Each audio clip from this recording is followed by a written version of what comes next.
Give me 1 second.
Okie dokie.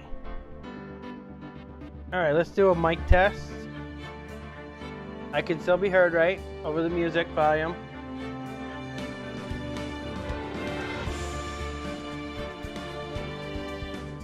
Okay, now my lower voice. Can I still be heard at this volume?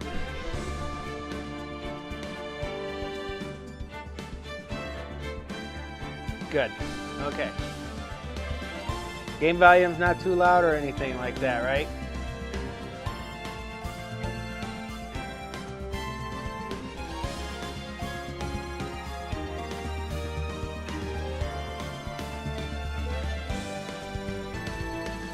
Okay. So, what happened last time?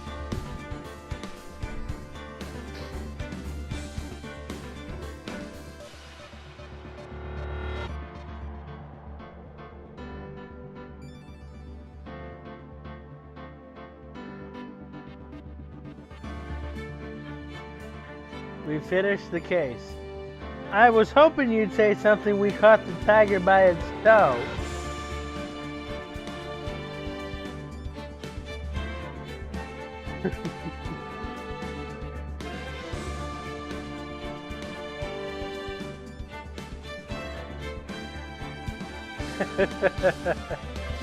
Yes. We did a little trick to get him to confess to his crime because this loan shark was going to play hardball, trying to beat every evidence that we have. See, this is why this court system fails, because even with the evidence and the testimonies to prove that he's guilty, he finds an argument to press in the case that turns over evidence and testimony. So, what do? We take Elg's ear medication bottle and present it as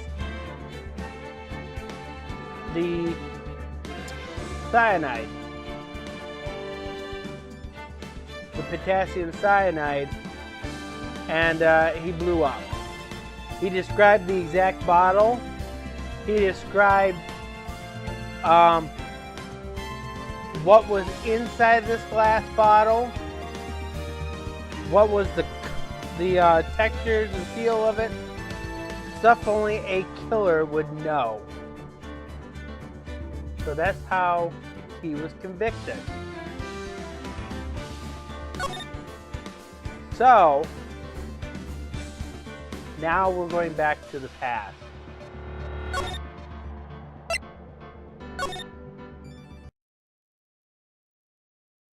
The girl.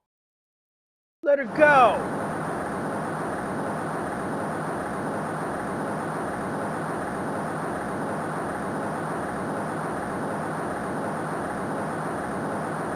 Shut up! Come closer and I'll kill her! sorry, but you're not going to get the chance.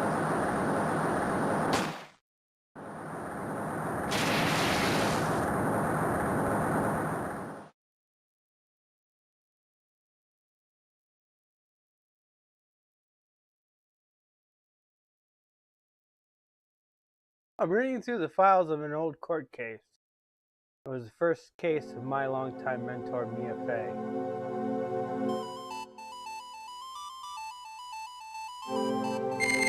Name, Terry Falls. Charge, kidnapping, murder, sentence, death penalty. After escaping, Falls met with and then murdered Sergeant Valerie Hawthorne, recaptured on Eagle Mountain about 8 hours. Her very first client was a death row inmate who had recently broken out of prison. That was a whole year before Mia and I ever met.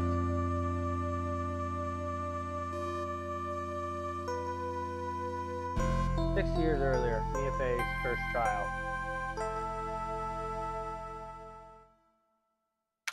Before we continue, did Phoenix location question you? Was it confusing?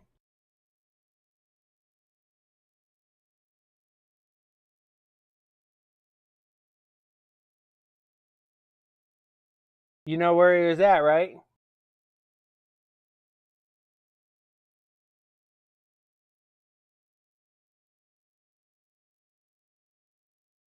No, he was not in the office.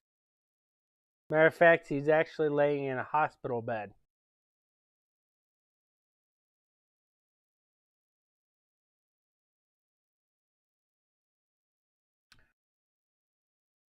We'll find out why later, okay? February 16th, 9:24 a.m., District Court, Defendant Lobby number 4. I'm so nervous. I feel like I'm going to die. Hey, Phoenix.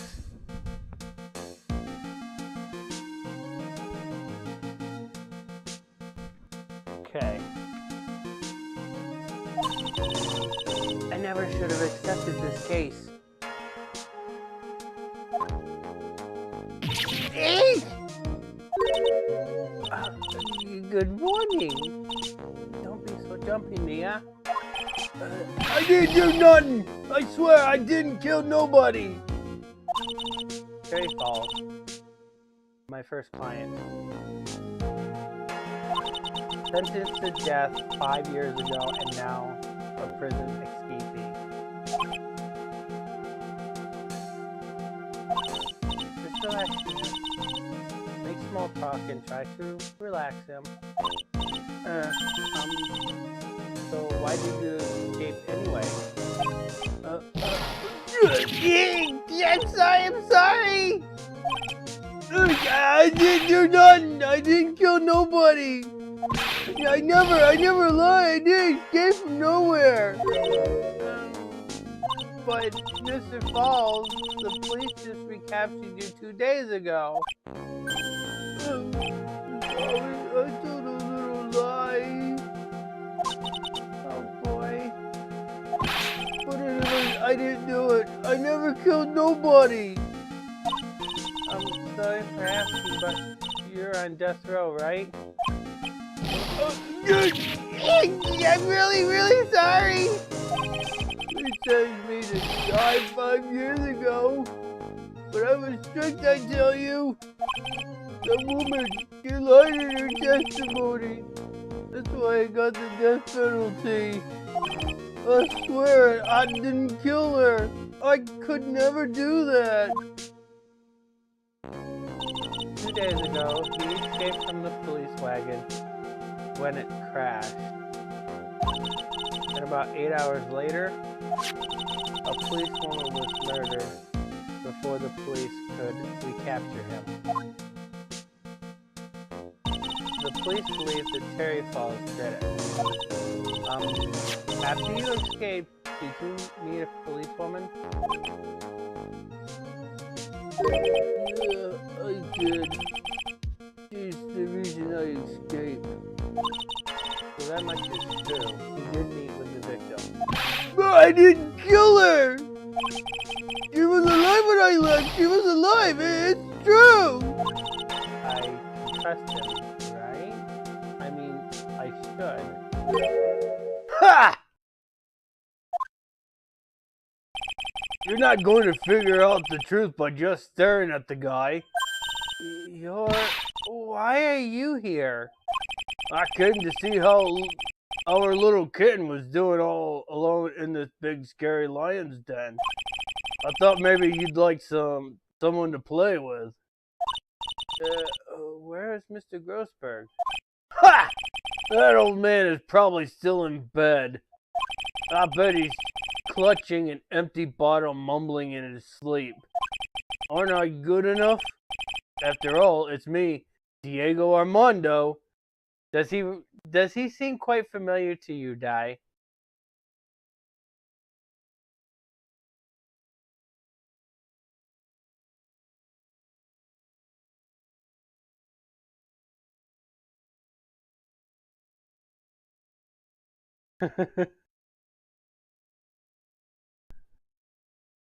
We'll learn a little bit about him. I didn't say.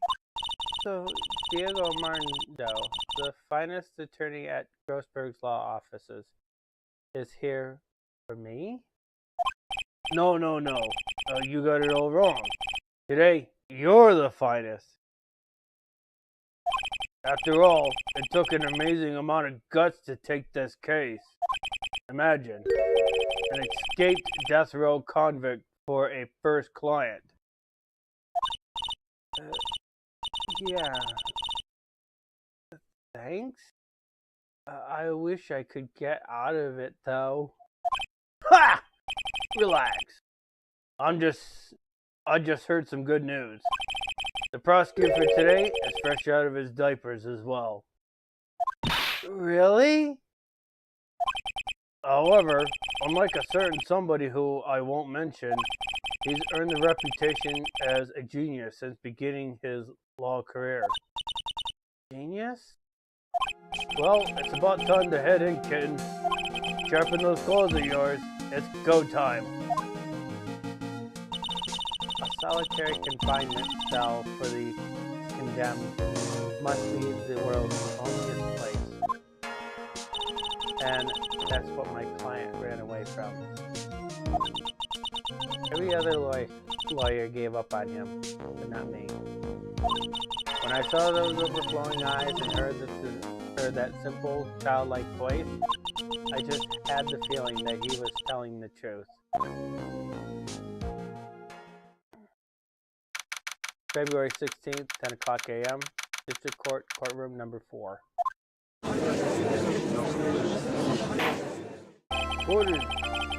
Court is now in session for the trial of Terry Fall. The defense is ready, Your Honor. The prosecution has been ready for a while, Your Honor. I understand the lawyers for both sides are newcomers. Yes, Your Honor. I'm Mia Fey. Miles Edgeworth, Your Honor. So you're the new prosecutor everyone's talking about, eh? They say you joined the prosecutor's office at quite an early age. At 20, Your Honor. I guess our little kitten hasn't earned herself much of a reputation yet, huh? You can't lose. Not to someone younger than you. Young people ready for trial. I'm not too sure how I feel about that. Know that the defendant in this case is currently a felon on death row. 2 days ago, he escaped from a police wagon. Is that correct? Precisely.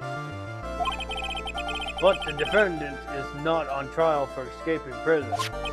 On the day that the defendant escaped, a police woman was murdered.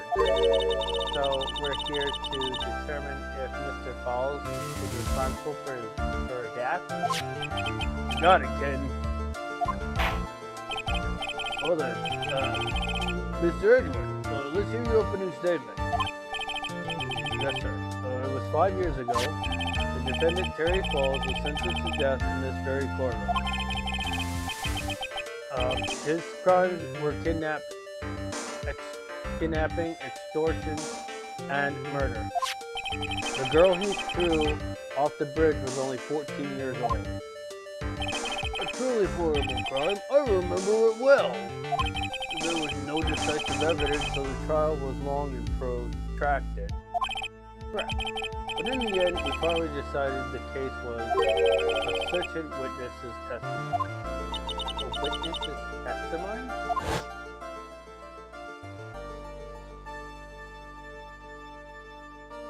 The testimony of Detective Valerie Hawthorne, the person who confronted this criminal. He arrested Mr. Falls at the scene and later testified against him. He said she witnessed Mr. Falls throw his young victim into the river.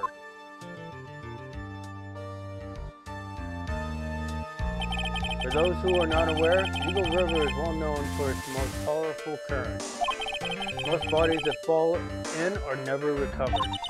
So Mr. Hawthorne's testimony was the one that put him away. The policewoman you mentioned, that wouldn't be exactly the victim.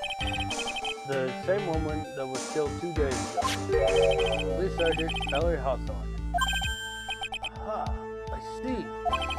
The man who was sentenced to his death based on her testimony escaped 2 days ago.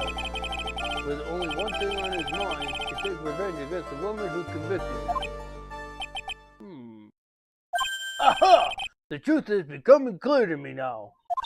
Huh? Yes. It's quite obvious that the defendant is guilty. Objection! Wait a minute, that's not right. At least hear the case before you decide on the outcome, Your Honor.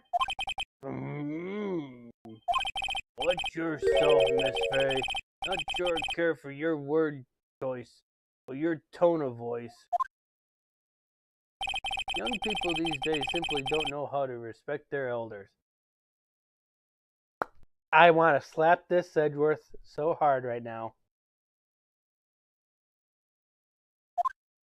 Why you? You're even younger than me, you hypocrite! Now then, Mr. Edgeworth, please call your first witness. I call the detective who was in charge of the initial investigation of this case. Witness, state your name and occupation. Gumshoe, Dick Gumshoe. I'm the high homicide detective in charge of the case. Sir. I've only got promoted to detective division half a year ago. I don't believe anyone asked you about that. Hey, ma'am. You got any idea how much work it takes? What is it? You're really gorgeous. Excuse me? No, seriously, my heart is aching for you. Detective, pull yourself together and try to be professional. Otherwise, I'll write you up on contempt of quick. So quick that something other than your heart will ache. Okay, got it. Now, detective, tell us about the incident. Yes, sir, right away. The victim was Sergeant Valerie Hawthorne, a veteran on the police force. He was stabbed in the back with a knife and died from excessive blood loss, which is what we stated in the autopsy report. The court would like to hear more details about the incident itself. Yes, sir. I gotcha. Okay, let's take a look at this aerial map of the area here. This is a sketch of Dusky Bridge, an old suspension bridge. And the river that runs under there is Eagle River. The victim and the defendant met there, on top of the bridge. After stabbing her into the back, the killer carried the victim back to his car. He was recaptured at a police checkpoint as he was trying to make his getaway, sir. See. Dusky Bridge map added to the court record. Was the victim's blood found on the bridge? Victim Sergeant Valerie Hawthorne was wearing a thick coat, sir. Unfortunately, no traces of blood were found on the bridge. Mr. Edgeworth, I warn you that I absolutely despise conjecture. If there were no blood on the bridge, then you have no proof that they even met there. Your Honor, if you would listen to the testimony we have prepared, I'm sure you'll be convinced. The two of them most certainly did meet on the bridge that day. Why, Mr. Edgeworth, I'm not sure I like you wagging your finger at me as though I were some hoser. Detective, proceed with your testimony. Yes, sir. Here we go, Mia. Hang on. Okay, now, listen carefully, kitten. One little mistake, and this guy will drink you for morning tea. Trust me and get ready. Summary of the incident. On the day of the incident, an unknown person phoned the sergeant and asked to meet. Sergeant Hawthorne went to Dusky Bridge at the designed time and met with Mr. Falls. And that's when she was brutally murdered, sir. The criminal stuffed her body into his car trunk and tried to make a getaway. Mr. Falls was arrested at a police checkpoint we set up at the base of the mountain. Well, you surely have established the importance of the bridge. Naturally. Now, would the defense please hurry up and proceed with the cross-examination? Yes, Your Honor. Cross-examination coming right up. Hey, settle down there, kitten. If you keep trembling like that, you're gonna make me spill my coffee. I'm not trembling. It's just cold in here. Courtroom can be a cold battlefield, all right, especially for a beginner. I don't need you to worry about me. I mean the defendant, the witness. Everyone's a beginner in here. Ha! You got me there. But maybe you should keep your claws out and show them what you've got, kitten. It's okay, Mia. Stay calm. Just remember those courtroom procedure videos you stayed up all last night watching.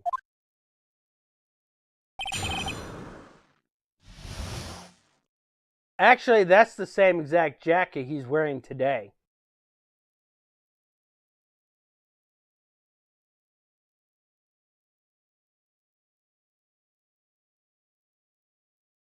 That's literally the exact same jacket that he's wearing in present time. It's just aged. Significantly aged. What happens when a beige jacket is worn for so long without being washed? It turns green.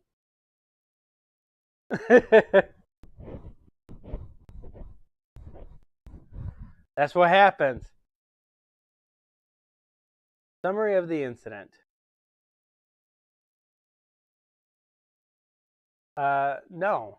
Well, jackets are kind of hard to wash in the washing machine. So the other method is we spray it to make it less stinky. But any light colored jacket is going to change color over years anyways. Alright, you ready, Di?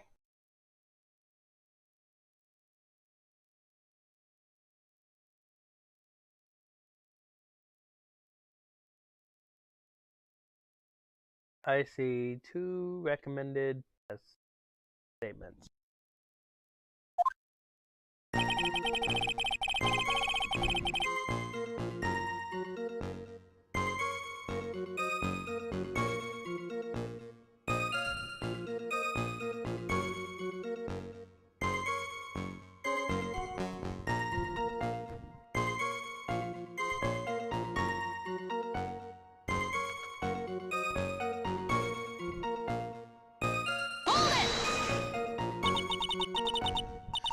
This unknown person, you have no idea who it might be, right? Sorry, but I'm afraid I do. What? The one who called Sergeant Hawthorne was the defendant Terry Falls. What? The defendant? The defendant called her? Sergeant Hawthorne was a very thorough person, you see. She left a note about her phone call with Mr. Falls. A note? Yeah, a top secret memo that she left in her desk. Victim's note added to the court record. According to this note, it seems that the one who called her to the bridge was indeed the defendant Terry Falls. Whose bright idea was it to keep the note from me? Ha! Looks like the judge is even more sure of his verdict now. Listen up. Never ask a question if you don't already know the answer. It's the detective's fault. He's the one that said unknown person. Hey, no, don't make that face at me. I just said it that way because the prosecutor told me to. What the? A trap? With that cute face, I didn't expect him to be so sneaky.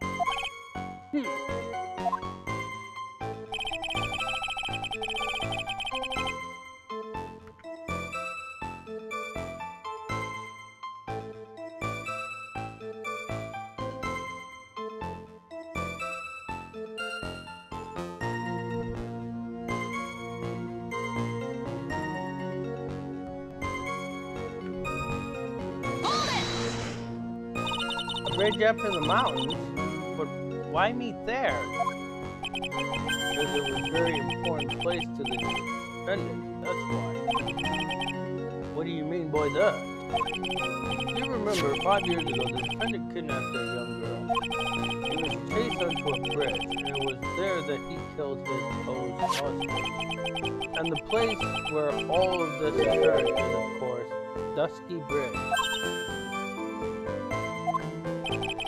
The very place where Sergeant Hawthorne arrested and handcuffed Mr. Falls. Ha! Returning to the scene of the crime.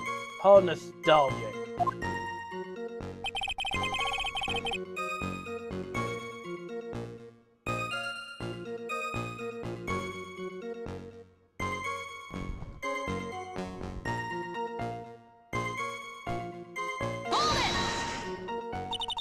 Was the body of the victim discovered right away? Yeah, we were really on the ball. We found the criminal within 1 hour of the murder. It was great. We even got to say, "Don't move! We've got you surrounded." Wait a second. Isn't there something weird about that? Location was a suspension bridge up in the mountains. So how do they find out about the crime so quickly? Sergeant Hawthorne must have mentioned the phone call to someone else, right? Ha! If that's what had happened, then she wouldn't have been killed. Never mentioned the phone call from Mr. Falls, but she left a note on her desk about it.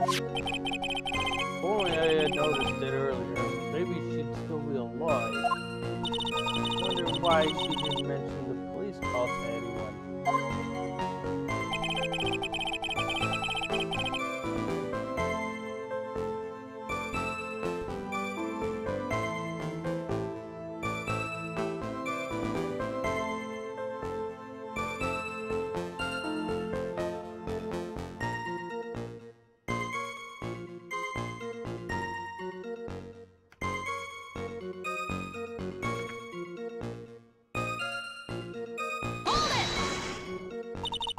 Mr. Falls had a car then. Well, that bridge is way up in this mountain, fam. The defendant and the victim both went up there by car. I mean, how else, right? What? You mean the defendant drove his own car? No, of course not. It was stolen. He stole it from a young couple that had been waiting at a red light. Car thief! Oh, I'm not sure how I feel about car thieves. This guy's sure about how he feels about anything. This is a photo of the stolen car's trunk. Naturally, that's the body of Valerie Hawthorne in there. Whoa, that doesn't look too comfortable. I will be very honest with you. If you're dead, it doesn't matter if it's comfortable or not. You're not even going to care one bit. Crime photo added to the court record. Victim. They're stabbed in the back, correct? Yeah. Ah! For some reason, men always seem to get stabbed in the back. I'm talking about a woman here. You can't tell from the photo, but the knife was stuck in her back nice and firm. This is the body when it was discovered. It's very important information. Detective, is there anything strange or noteworthy in the trunk of the car? Hey, Bunny.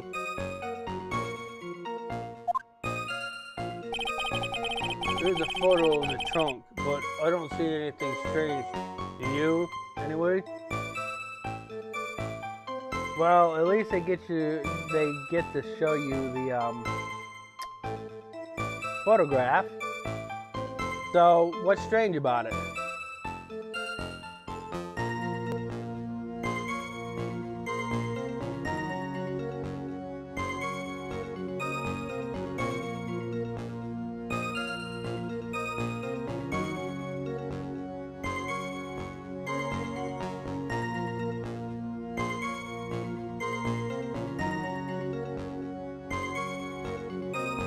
You don't see it yet.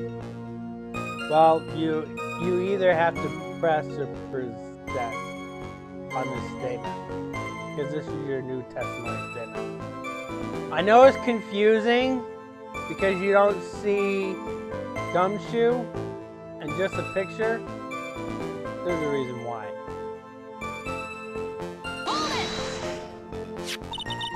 What did the defendant have to say about this photo? What he always says, ma'am. I didn't do it! I didn't do nothing! That's all he says. Nothing? I wouldn't say he did nothing. At the very least, he know he stole a car. It's just what he always says, Your Honor. And then he always says, oh, sorry, I told a little lie. Or something like that. That was almost too good, right, Di? For an impersonation.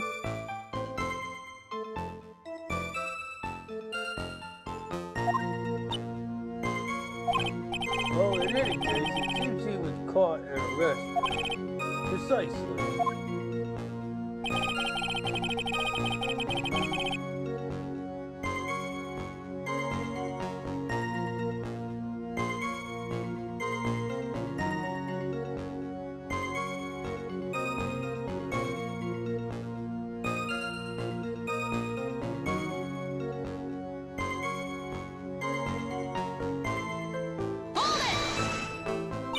That certainly is some impressive police work. Well, no, actually it was way too close for comfort. We set up the checkpoint just after 5 p.m. We figured that Mr. Falls might just try to run. What do you mean it was too close for comfort? Two of them arranged to meet at 4:30 p.m. And it takes approximately 30 minutes to go from the bridge to the checkpoint. That was kind of close. Anyway, any later and Mr. Falls would have slipped right by. Listen up, kid. There's a big trap waiting for you in this testimony. Trap? Walk into it carelessly and it'll leave more than just a flesh wound. Fun, huh? No, it's not. Well, if you want to have any chance at all, you better get some more information. Also, talk to that fairy of yours sitting next to you. And if you're going to get caught in a trap, it's best to get caught early. Remember that, little fairy.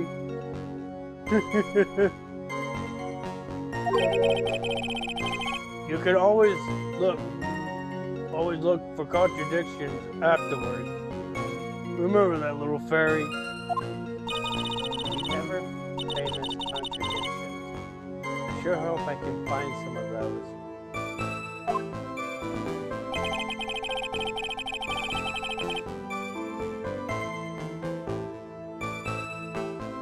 What statement?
Nope. Matter of fact, he already has a photograph to prove that this statement is true.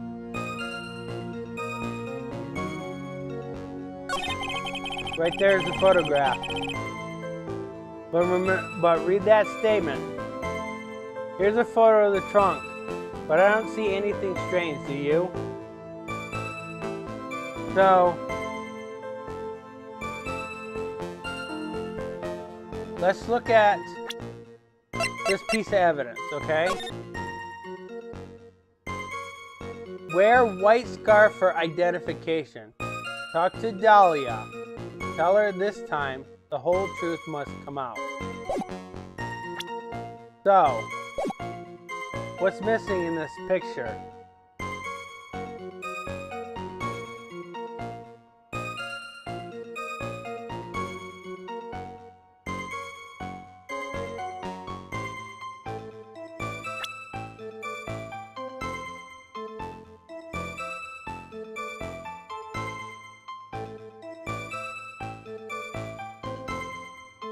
We don't have the scarf in our evidence.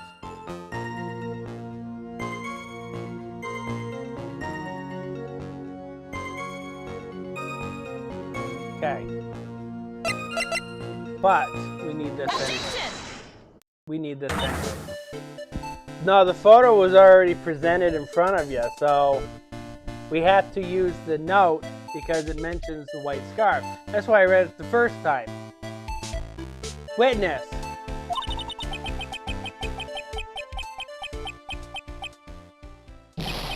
What is it? Do you have something to say, Miss Fairy? I'm sorry, I totally forgot what I was going to say. This is the first time I've ever had to actually address someone like that. You should have practiced before coming to court. Honestly, Miss Fairy, I'm not sure I like this. Say there, little kitten. Want a piece of my coffee candy? Candy? Well, you're still too young to be drinking real coffee. No, that's wrong. She can drink coffee. She's only 24 years old. Come on, Mia. Shake it off. You're a lawyer. Matter of fact, coffee candy really doesn't have any coffee in it. Just has coffee flavoring in it. Mostly you can actually substitute that with mostly caramel.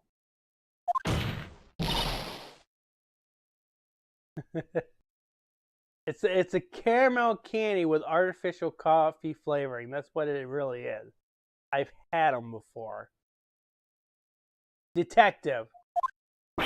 Yes, ma'am? This photo. You said that there was nothing particular. particular about it. Is that correct?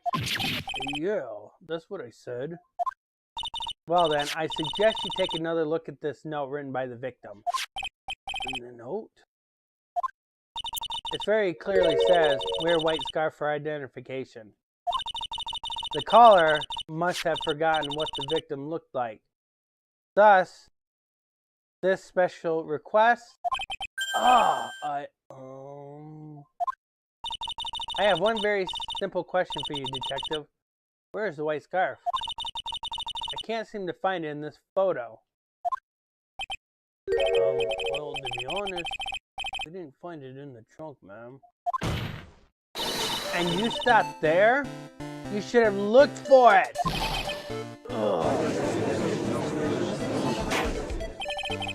The caller told her to wear it to identify herself, so I'd expect she did just that. Well, Mr. Edgeworth, what do you have to say about this? I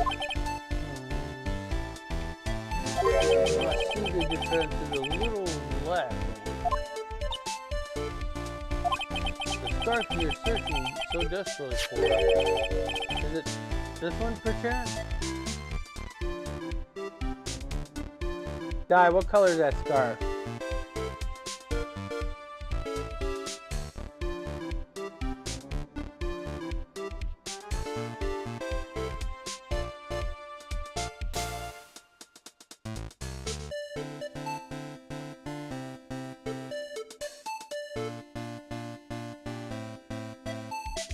You see what color that scarf is?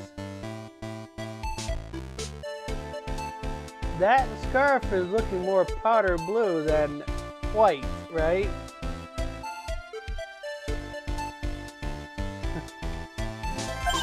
Ah! Where did you find that, sir? On Dusky Bridge. I was there first and decided to conduct my own investigation. Why? Why didn't you tell me? I made a decision to keep all pieces of evidence in my personal satchel. Which, here in the States, as I stated before, if he does that, it could cost him his position. It's the safest place I know. That hotshot sure has a flair for the dramatic. Not exactly white, as the caller requested, but as you can see, it's close enough for what it was intended for. Looks like it spent some time in the mud. Not surprising, it was drizzling on the mountain that day. Prosecutor Edgeworth. He is intentionally hiding that scarf the whole time. The court will accept the scarf into evidence. Scarf added to the court record. Now, if the attorney for the defense is finished embarrassing herself, I'd like to move on with the testimony. That is alright with you, isn't it, Miss Faye?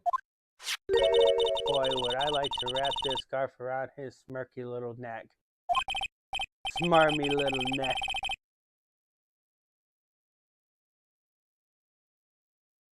That's powder blue, that's not cyan.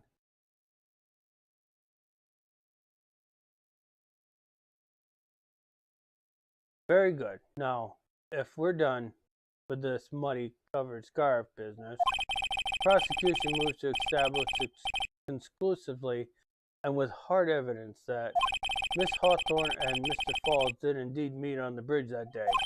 Furthermore, we will show exactly what occurred there. Sounds very promising. I can't wait to hear it all about it. Everything's moving at his whim. Don't forget, little Ken, there's a reason why everyone considers this kid a genius. Genius, huh? Events on the Dusky Bridge. Actually, there's an eyewitness who was there when the incident took place. This photo was accidentally taken by the witness. It shows the pic wearing the scarf there.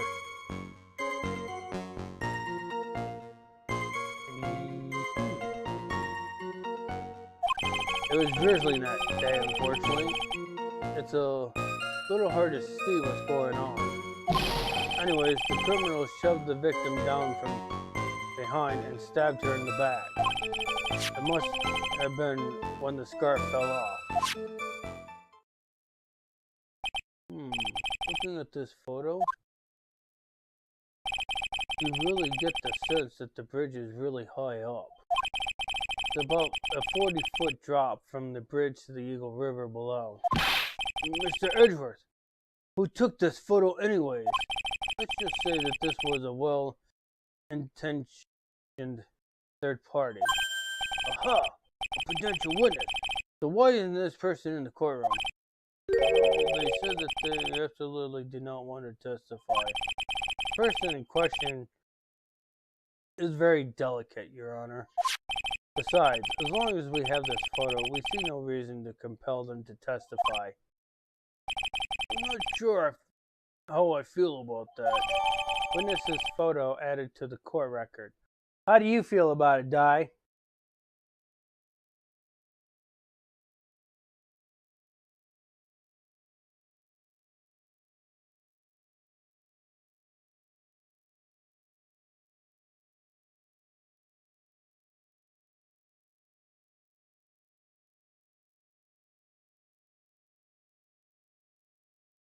You look like you don't feel so well about that idea.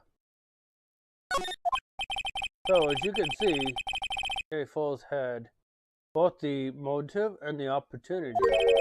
I think it's quite clear at this point what happened on that bridge. Aha! The truth is becoming clear to me now. Huh? Yes, it's quite obvious. He's clearly guilty.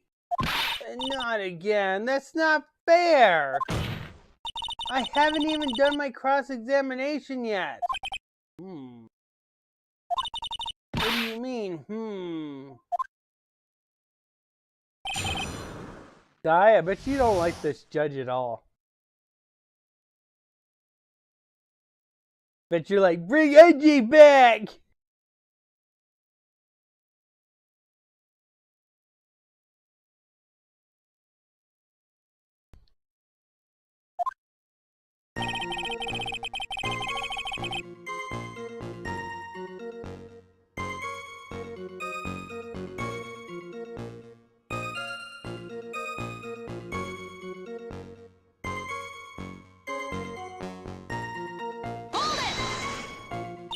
Who is the eyewitness? She's a college student. Female college student? That's right. Meaning she's female and a college student, ma'am. She doesn't do well in front of other people, so I came to testify for her. Maybe so, but as the attorney for the defense, I have the right to cross-examine her. Objection! For the time being, we're not relying on the witness's statement. That is all. What is that supposed to mean? The prosecution has other, more decisive evidence. Our case doesn't rest on the vague testimony of a female college student. A female college student, eh? It means she's female and a college student, sir. We don't need to emphasize that point. You absolutely must hear her testimony. You'll have to give us a good reason why. Please tell us about the more decisive evidence in question.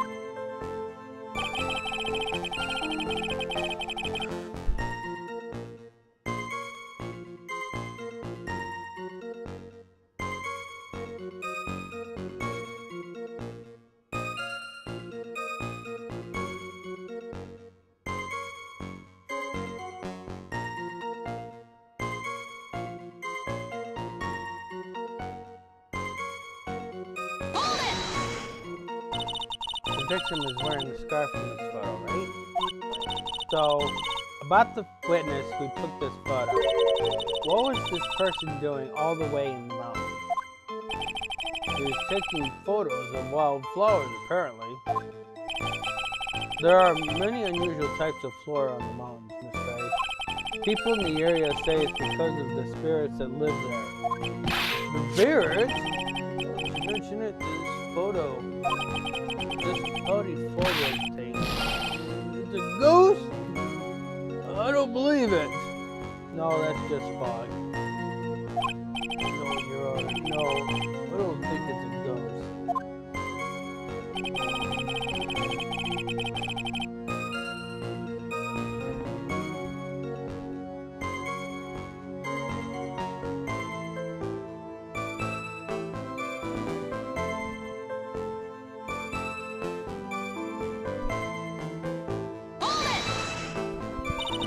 Drizzling, huh? That's right. There was a light rain coming down. The whole place was dreary. But not as dreary as the mood that's in this court right now.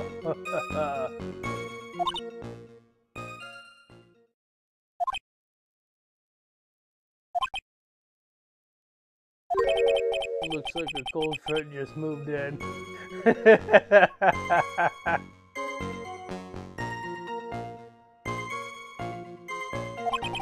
In any case, the point is that the area was quite damp. There was even some fog. I even slipped and fell while I was on the bridge. It was really something.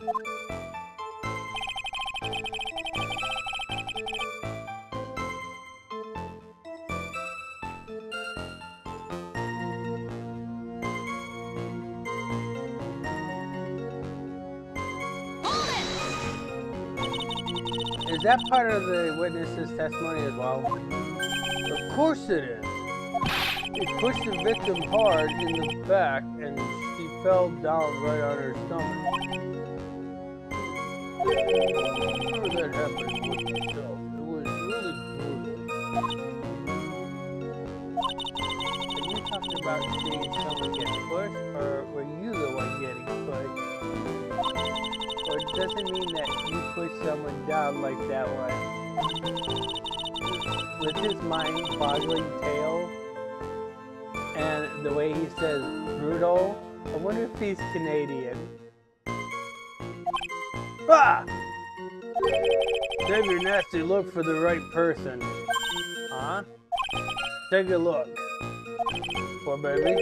The court record seems to have wet itself. Hey! Watch where you spill your coffee. Court record, huh?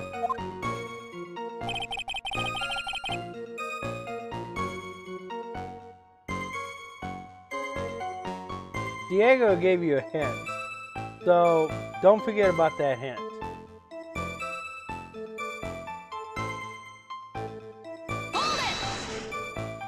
So, in other words, there was a struggle between the criminal and the victim, huh? That's what the witness said. Well, it looks like she didn't remember about the scar. From what she said, it sounded like a pretty violent fight, ma'am. The area was wet from the rain. The bridge was probably wet too, which would explain why the scarf was all covered in mud. But there's something about the testimony that still bothers me. Hey, talk about a surprise. I had no idea there was a photo. So what do I do? You really still believe him? Mr. Crybaby, I mean? Of course I do! Ah! So, the little kid believes in fairy tales, huh? In that case, the answer is obvious. If what you believe is true, then that means that somewhere hidden in the testimony is a contradiction. One huge contradiction waiting to be discovered. That's your chance.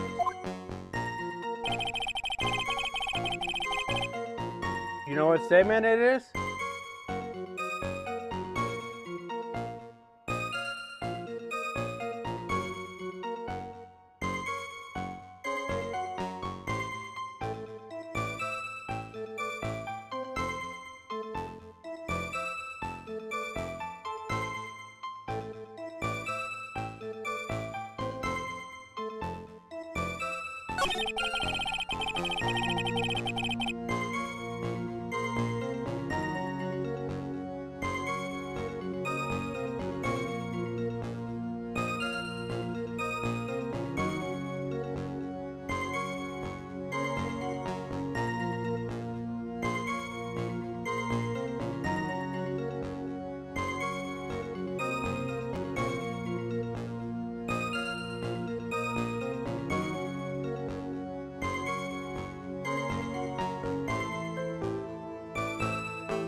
Nope.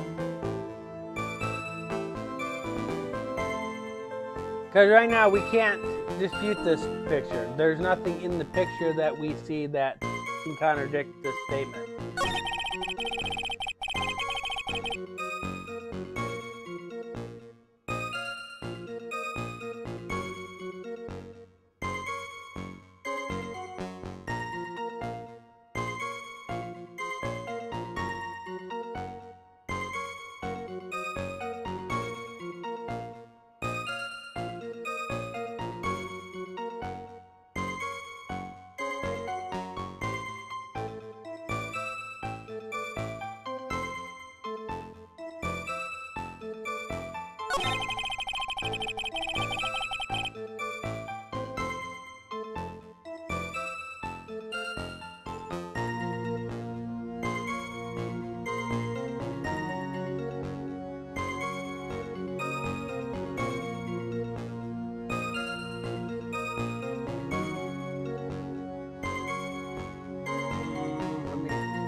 Okay.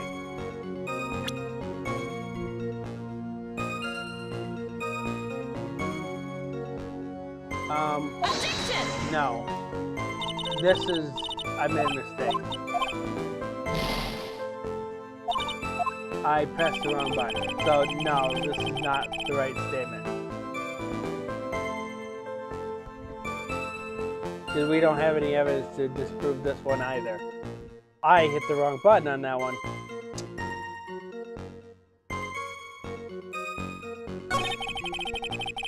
So, this is the only one we have left.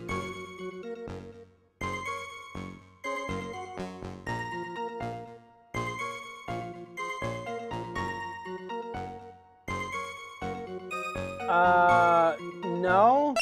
Because if we present the scarf, it's going to prove... If we present the scarf, it's going to prove that the statement is correct.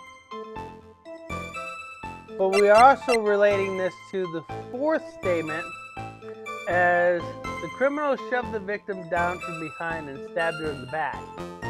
So, what piece of evidence can we also disprove that and this one? Because they're all connected. Because he's saying that's when the scarf fell off. But we have, well, let's see, this one.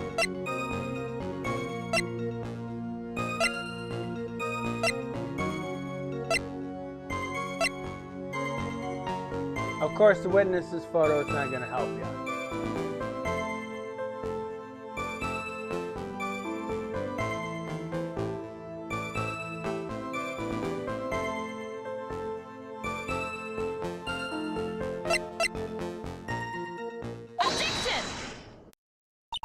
So at the time of the crime, there was a light drizzle coming down, correct?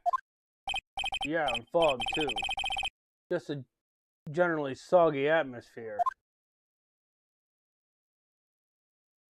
Well, I have evidence that doesn't go with the soggy atmosphere. But this is a photo of the victim's body that was found in the car trunk. Considering the condition of the scene of the crime, something isn't right. You can already see that, right?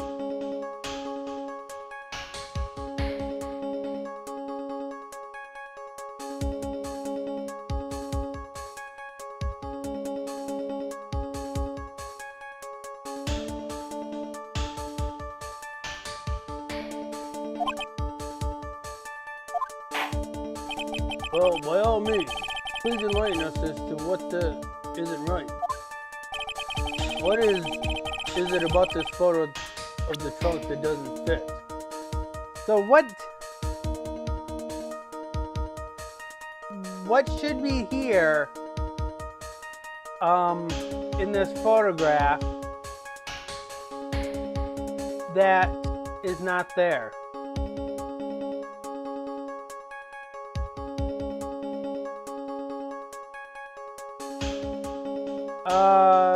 No, we've already went and established the reason why that's not there. So, the scarf fell off, okay? So that's not going to help us in this situation. But remember, the scene was raining, the bridge was muddy. So what's not in this photograph that should be there if there was a struggle on the bridge?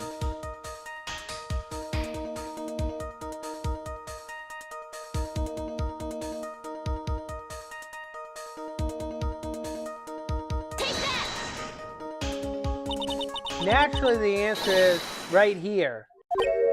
The victim's coat? As far as I can see, there is nothing strange about it. Think about what that judge just said. Nothing strange about the jacket. Well, if there's nothing strange about that jacket, what does that mean? That's exactly what's strange. Recall the testimony. What were the conditions on that bridge that day? It was drizzly and foggy. Dusky bridge was all wet. If the victim really had fallen down on her stomach on top of the bridge, then the front of her coat should be covered in mud. That's exactly right. The other day I fell on my muddy street and my gorgeous playoff beard was befouled. To learn that a judge is wearing a fake beard.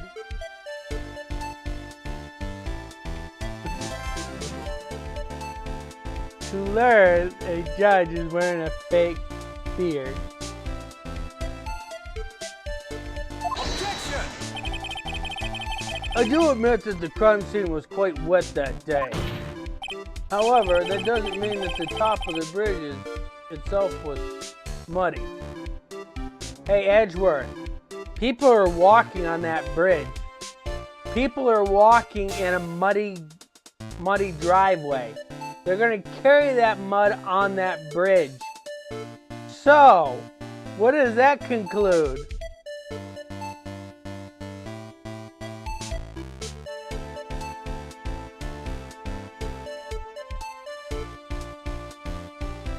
You know what that means, right, Di?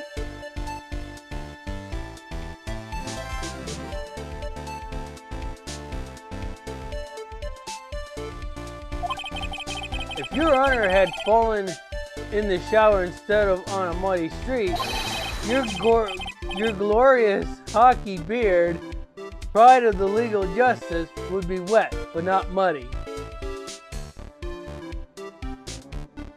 Hockey beard? I feel that line was changed at some point.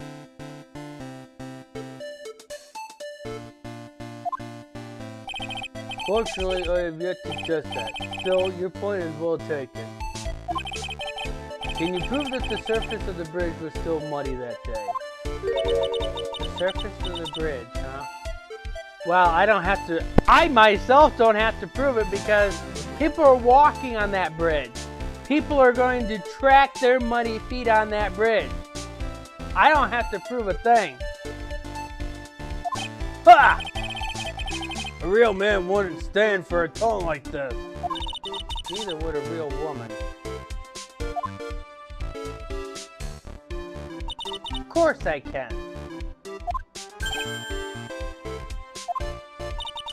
Here's the evidence that proves the surface of the bridge was muddy. Well, I guess we're going to have to prove it with evidence. And Di is no stranger to this evidence.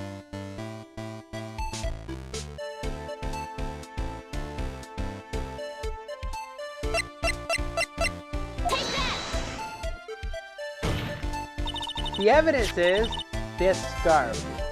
Ah! It should be obvious. The scarf fell onto the bridge and got this muddy. It means that the bridge was obviously covered in mud. No, I can't be outwitted by this novice bimbo. Hey, same to you, buddy.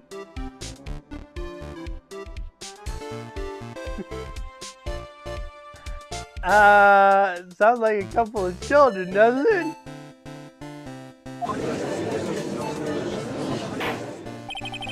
This phrase assertion makes perfect sense to me. Objection!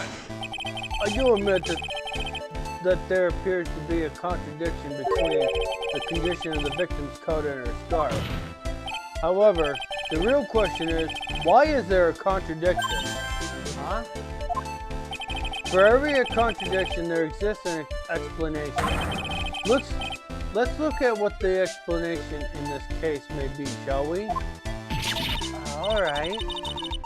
It's not like he's really giving me a choice here. Ah! You're doing pretty well for a little kitten, Mr. Armando. No matter what he says, a contradiction always comes down to a lie. It's either the victim discovered in the trunk, the witness's photo showing the defendant and the victim, or the witness's testimony that stated that she saw the moment of the murder.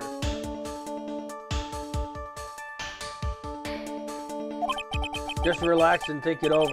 It's pretty simple, isn't it? The false evidence. It's one of these three. Well, one of these choices is the reason why we want the witness on the witness stand. So, which one of these choices are we going to pick?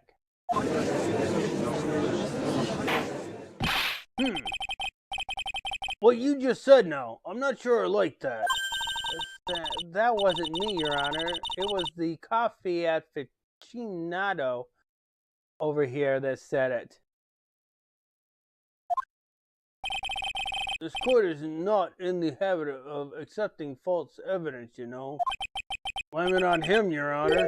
He's the one trying to slip false evidence into court.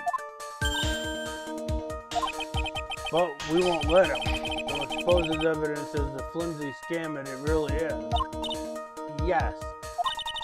The false evidence in this case is the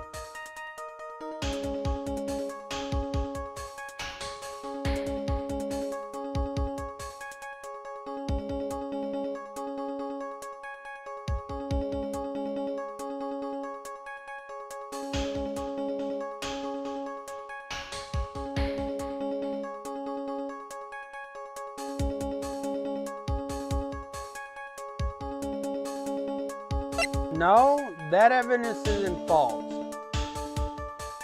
We'll find out why that is later.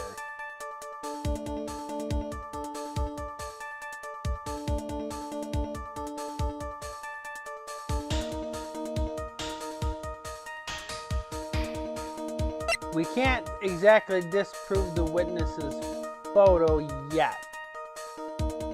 Okay? Because it does according to the evidence, it does show what happened at the scene, so we can't disprove it.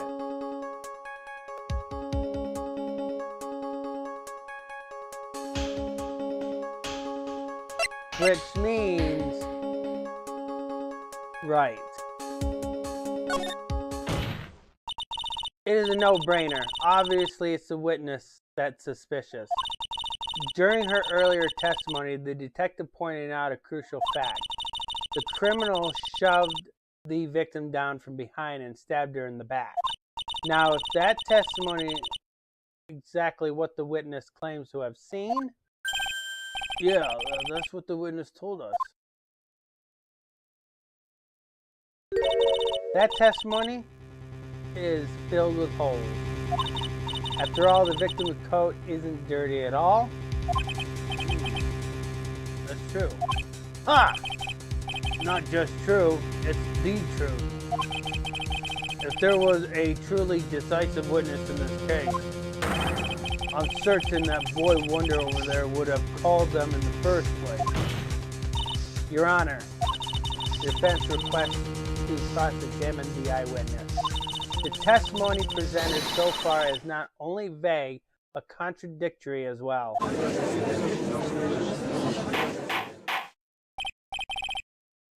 Well, Mr. Edgeworth, it appears that we need to hear from your mysterious witness after all.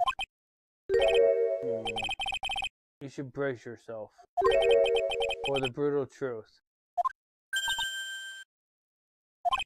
Your Honor, the prosecution has no intention of hiding the witness from the court. We are prepared to present our witness at any time. Very well. Please bring forth your witness at this time. What Mr. Edgeworth said kind of worries me. What does he mean by the brutal truth? Now, let's proceed with the testimony. Mr. Edgeworth, please go right ahead. Thank you, Your Honor. Prosecution summons the woman who saw the events that day with her very own eyes. The battle begins here.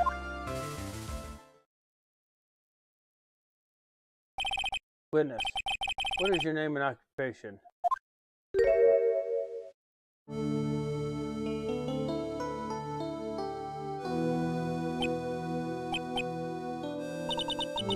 They're so silent that I can hear their hearts going pitter-patter. Di, do you know who this is?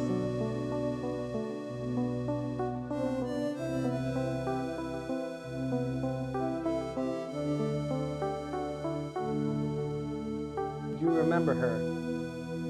You don't remember her name, do you?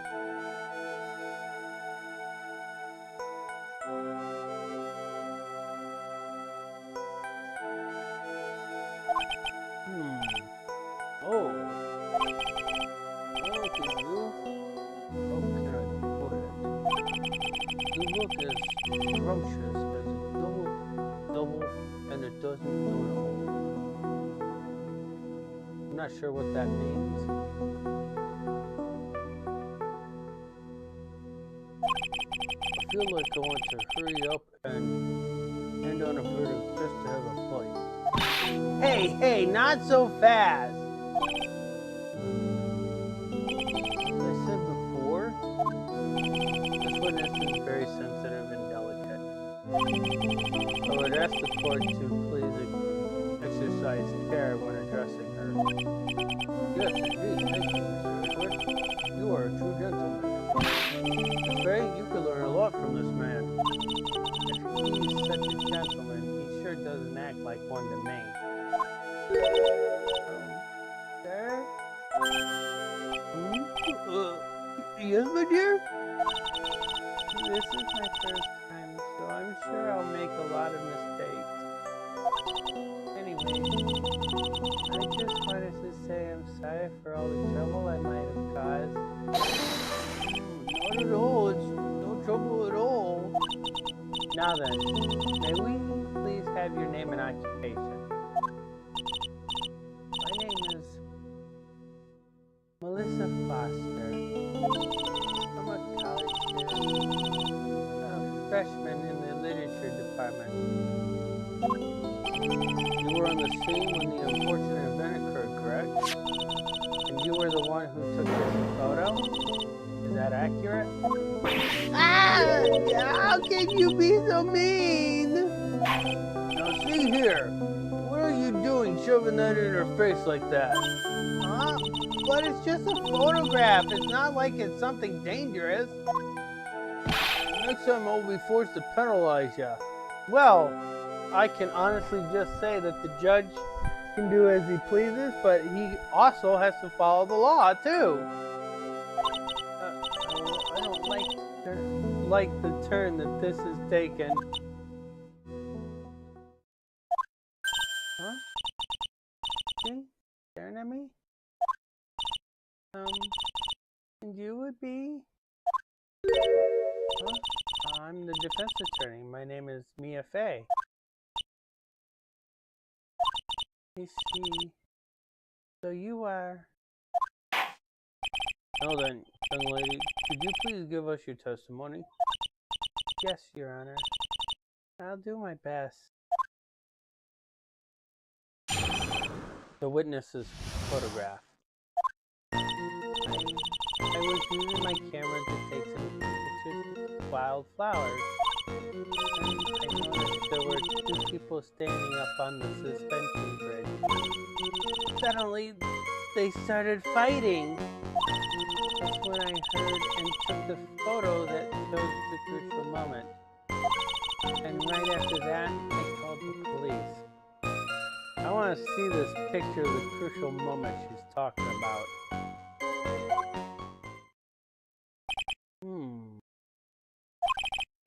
By the way, were you standing... Where were you standing when the incident occurred? I believe the map would be of help here. I was standing right over here. I was standing in a beautiful field surrounded by tall cliffs. So you took the photo from that location, eh? Got the camera I was using at the time, just like Mr. Edgeworth asked me to. Oh ho ho, what a cute camera. Just like its owner. Camera added to the court record. Alright then, Miss Faye. Time for your cross-examination. But I warn you, make the witness cry again and you'll feel the wrath of my gavel.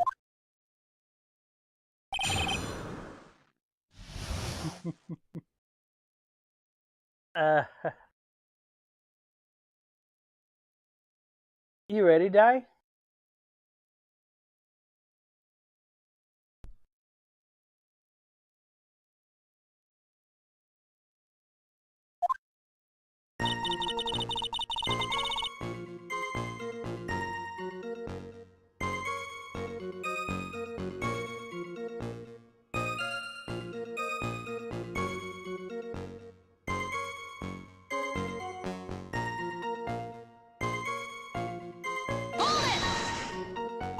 Did you say wildflowers?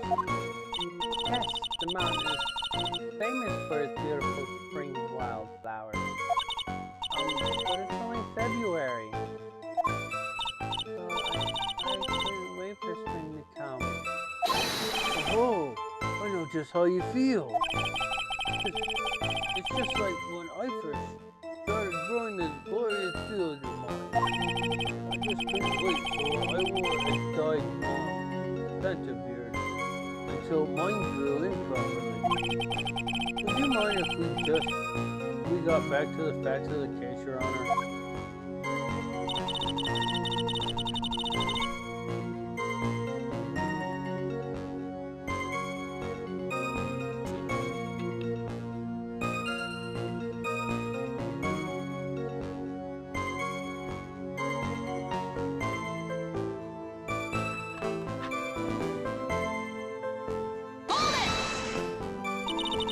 Was there anything strange about the two of them? I'm a bad girl. No, I am. Looks like they were having a really serious conversation up there. So I decided to watch them like some kind of peeping Tom.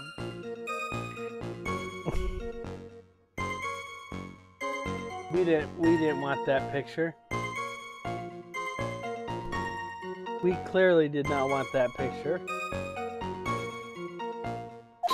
No, not at all. Everyone is like that. Really? Everyone is really like that? I beg to differ, Your Honor. You do know spying on someone is a crime, right?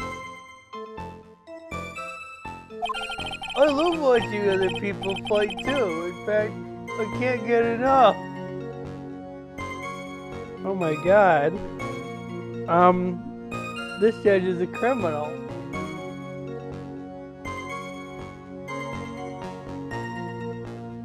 This judge is a criminal. Actually, that's why he took the job in the first place. Don't put that on your resume, please.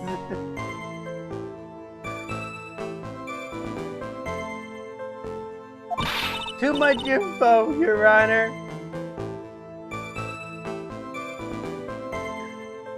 Well said, Mia. Well said.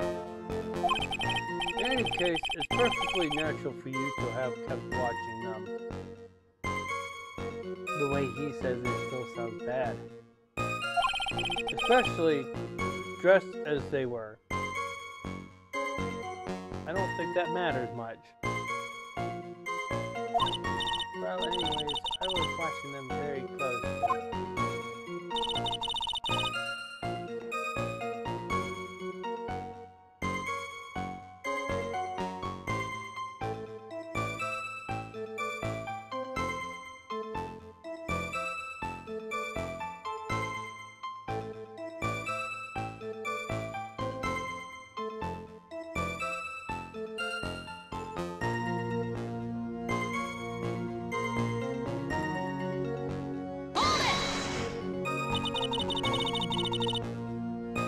Do you have any idea what they were fighting about? No, I had no idea. Why do you ask? Oh, I just thought that maybe you overheard what they said.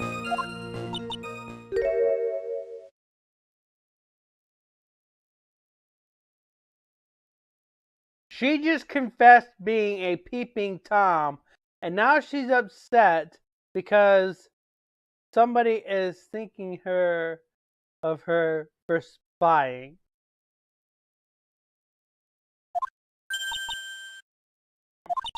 I would never eavesdrop. Clearly a contradiction there. I got more class than that. That's right, Miss Faye. Don't drag the witness down to your level. She confessed to being a peeping Tom, Judge. Grr.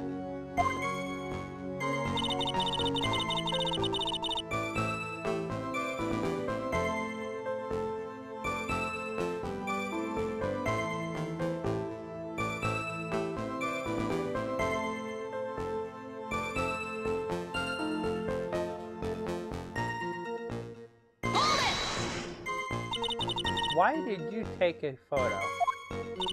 Well, the two of them were really going at it.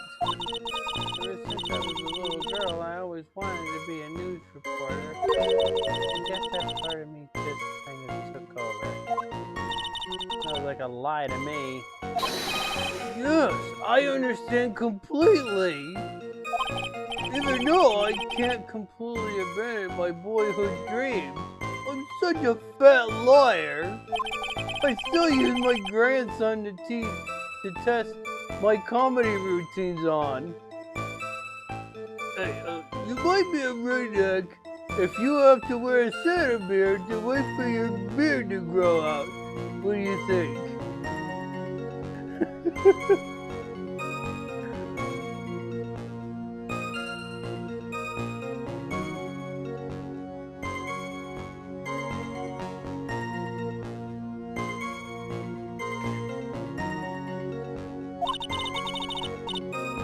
Dad jokes. So he wanted to be a comedian, eh? Not that it has any bearing on this. All I could do was use my camera. So I took the photo of the crucial moment and gave it to the police.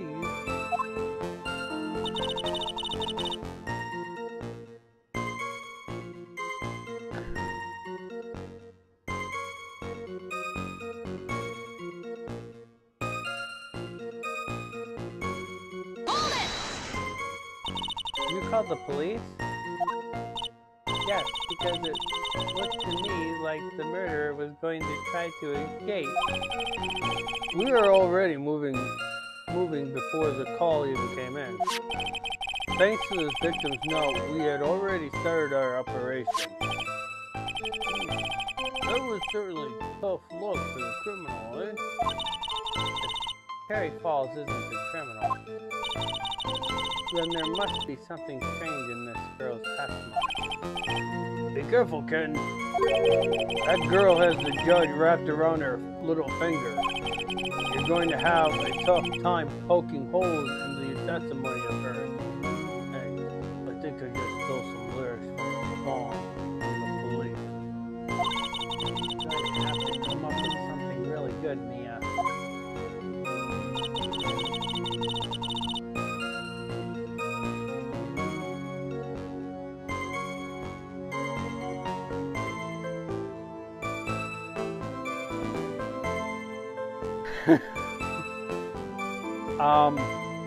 That joke doesn't apply, Phoenix. Oh, wait. Wait, hold on, Di.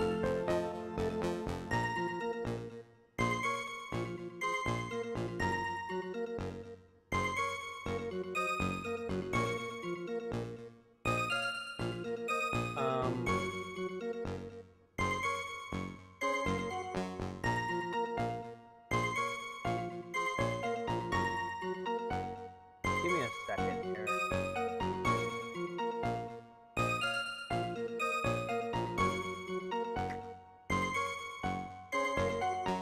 Give me 1 second before you continue.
Let me know if a pop-up comes up when I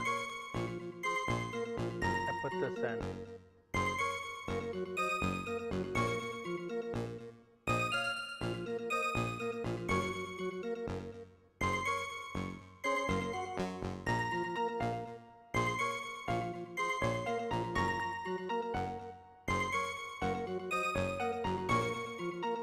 You get a pop-up?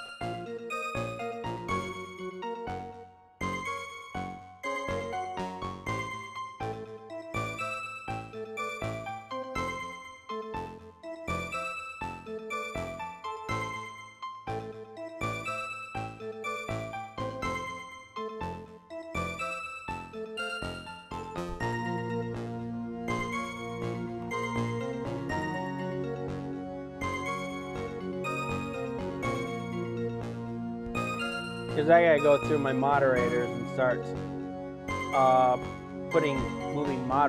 moving some of my moderators up into the managing moderating tab so they can take care of it and keep all my younger or my less experienced moderators as standard mods. You didn't get a pop-up?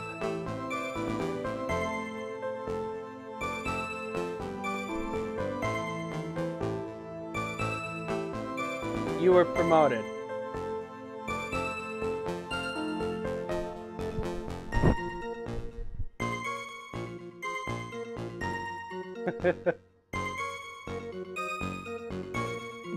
You, for whatever reason, Discord, or I mean YouTube has a lot of the managing moderators stuff on mobile devices, so if you can get a chance, try to see if you can test it on a mobile device. But now you can delete standard moderators messages. Okay? So now you can continue.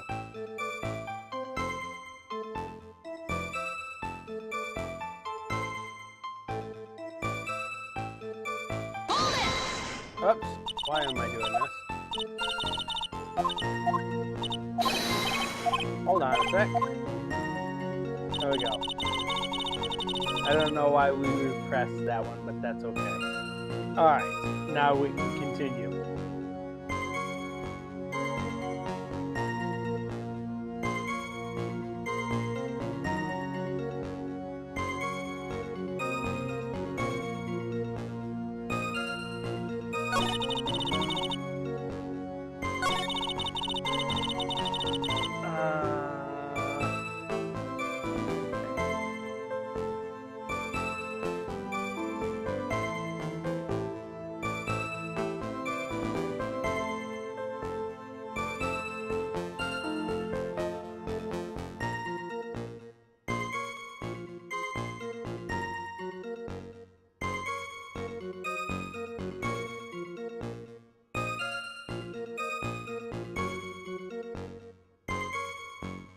Nope, not this one.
I gave you a hand on this one before, so yeah, that would be the state.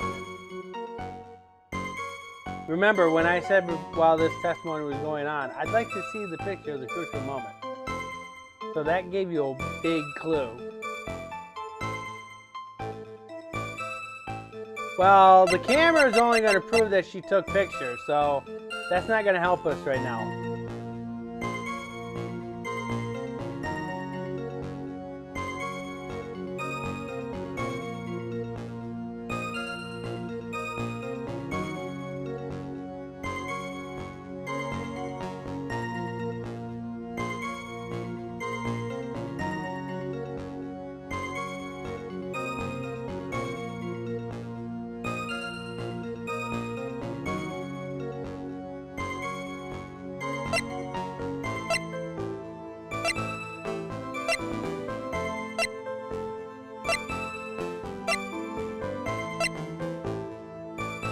Technically, only one evidence that relates to her. Actually, two. Which would be one of these two.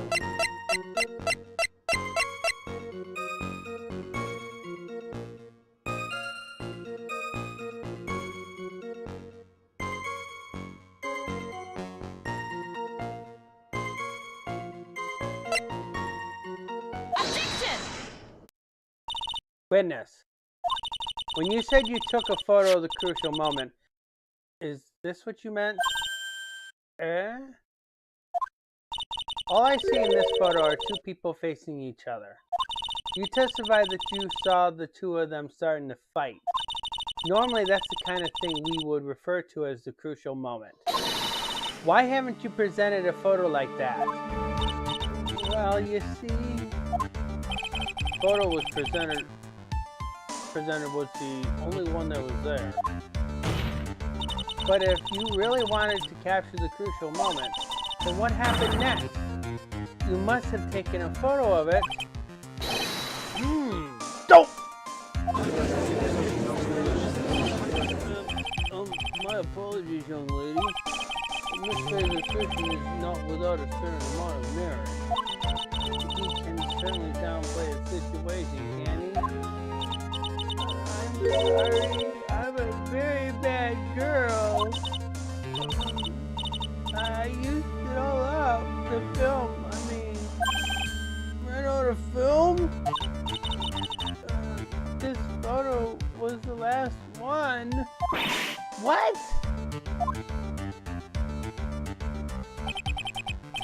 Unfortunately, that is the truth. How can you say that she's lying?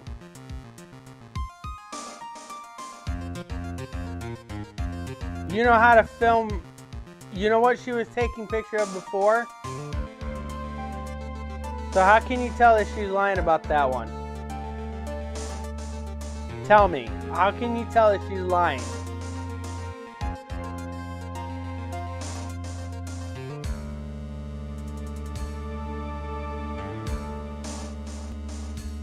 You don't know what else was on that film, do you?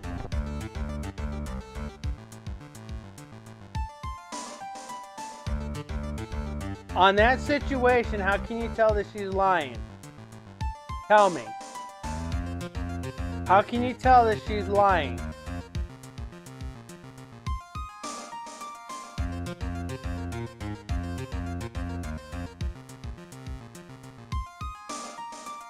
Come on. Tell me how you can tell that she's lying.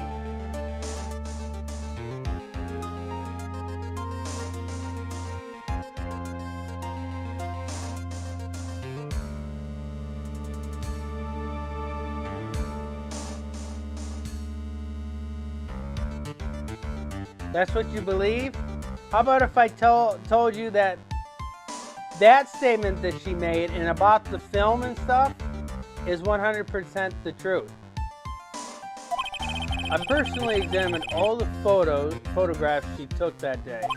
All the other photos are of the witness herself playing around the wildflowers.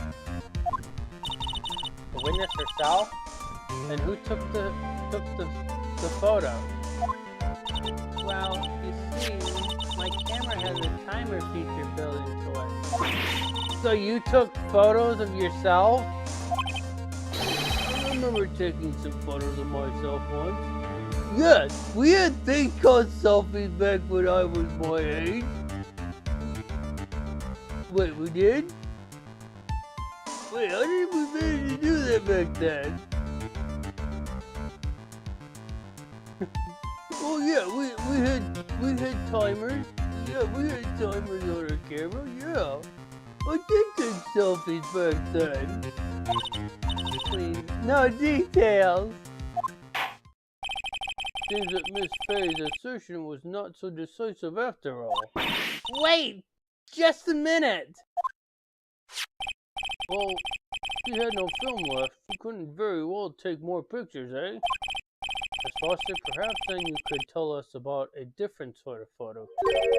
Photo of the incident that you took with your very own eyes. The address? You're quite the poet. Very well then, let's get back to the cross-examination. Let's hear your thoughts on the fight that you witnessed. Yes, Mr. Judge. Boy, this guy is really a sucker for sweet talk. Ha! Looks like the other kitten in this room is the one that's getting all the attention. Yeah, it's sickening.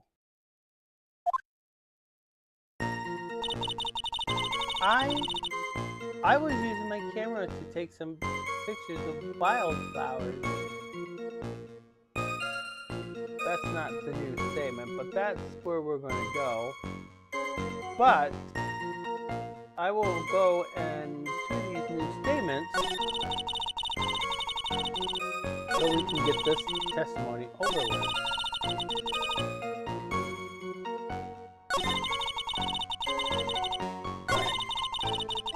The victim turned around and tried to run away, but he only got about 10 yards before she was stabbed in the back. Okay, so those are your new statements. You can press them if you'd like.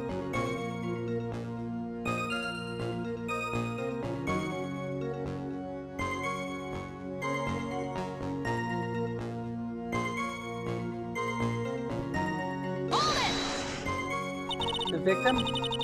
Why do you think she tried to run away? With her police training, she certainly knew better than to turn her back on a criminal. Objection! This was a large, powerful man with a knife.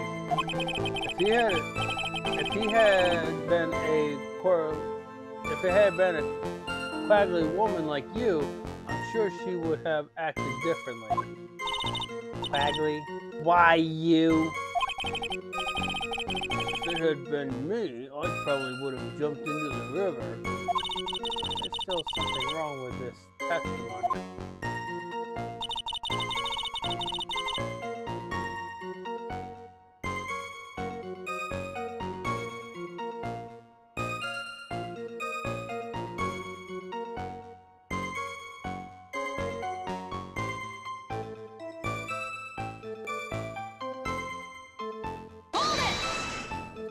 So you're saying Sergeant Hawthorne wasn't able to get away from him?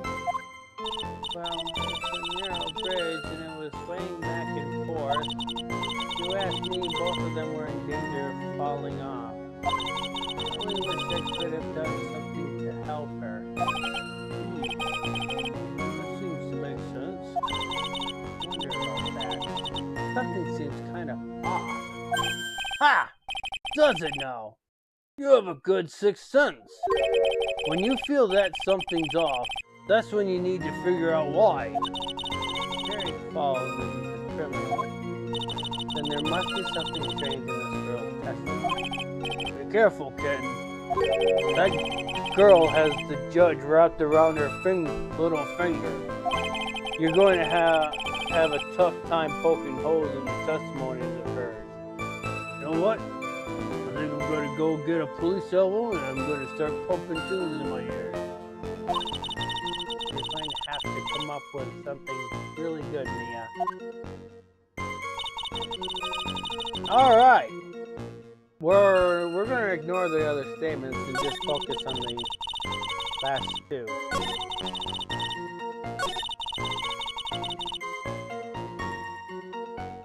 So, you can pick either one you want. Which statement do you want?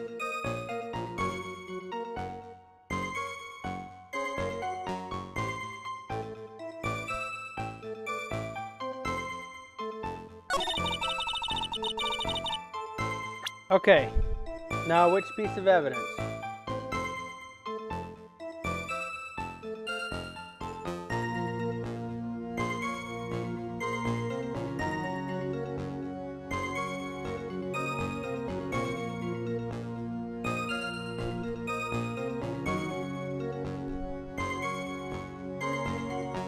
Which one? You got two of them.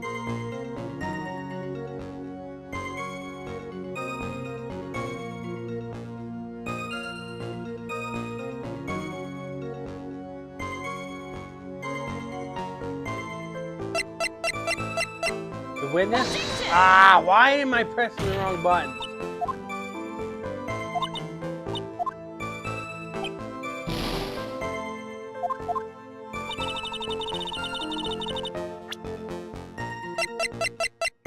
Alright, so this is what this one looks like, and frankly we are unable to tell what's in this photograph or how this relates to the statement.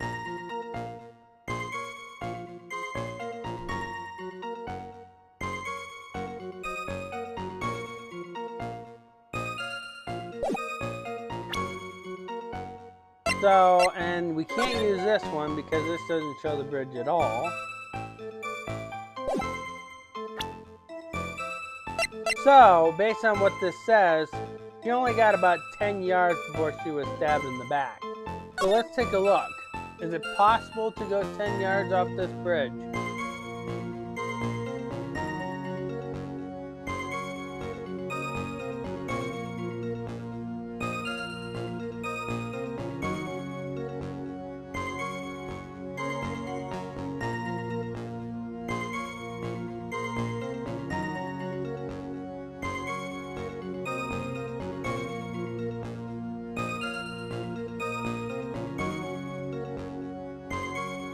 So, they show you an estimate of what 5 yards looks like on this map, okay?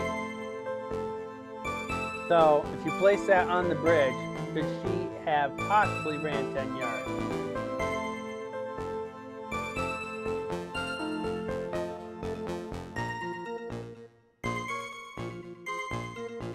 So,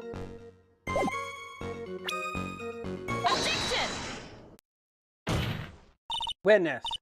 Your testimony is a joke. Huh? What? But I just... Miss Faye, I thought I warned you not to make this witness cry. One short testimony and two bad contradictions. There's no possible excuse. So there were two contradictions? It's simple. Just take a look at the diagram of the area. According to her testimony, the two of them were in the middle of the bridge. But if they were, and the victim had turned around and turned to run, well then.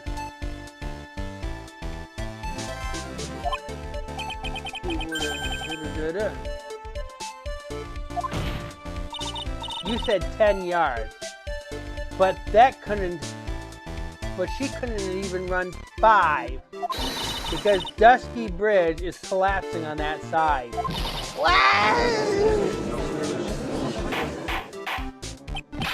What does all this mean? It's very simple, Your Honor. This charming little witness told a charming little lie. That's all there is to it. This beautiful young lady has been lying to the court? Objection! Just a moment, Your Honor. Edgeworth? Your Honor, allow me to personally apologize for the confusion. What do you mean? There's one major mistake in this diagram. What did you say? Well, what are you referring to? It's all because this diagram was made after the incident occurred. It's a very old bridge. We couldn't find any official blueprints of it. So you're saying? I'm saying that even though this bridge is currently in disarray and disrepair, there's no evidence that can prove that the bridge was broken during that incident. That is ridiculous. You can't actually tell the condition of the bridge from this photo. I apologize to the court for not being more clear when I presented this evidence. Ha! That guy is good. Huh? What do you mean? He planned it from the very beginning. He's a genius, alright. That diagram of the bridge was his insurance policy. What? The coward! Well, Miss Faye, it seems you once again made a reckless accusation. I'm so sorry. I should have been more careful myself. No. It was your fault. It wasn't your fault at all. Now then, shall we go on with the trial? I'd like to establish once and for all what it was that the witness actually saw. Indeed. All right, young lady. I ask you to please proceed with your testimony. But it's so hard to go on. Well, on your side, Miss Foster. There's no need to worry. Just tell us what you saw. Yes, sir.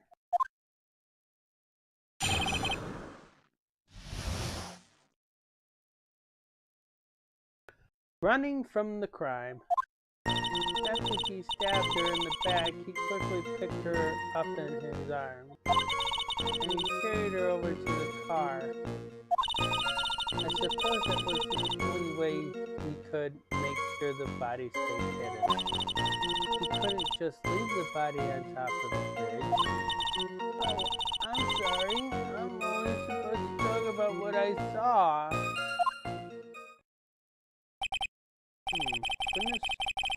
Witnessing such violence must have been difficult. Yes, sir. I'm still shaken up. If he accepts his testimony as it is, we're finished. Don't say that. Oh well, maybe I'll stop off at my favorite cafe on the way home. They make a really great mocha latte. This trial isn't over yet. Ha! That's what I like to hear. Alright, Miss Faye, your cross-examination, if you please. contradiction staring right in my face, Mia. In your face, Mia. Go on the attack.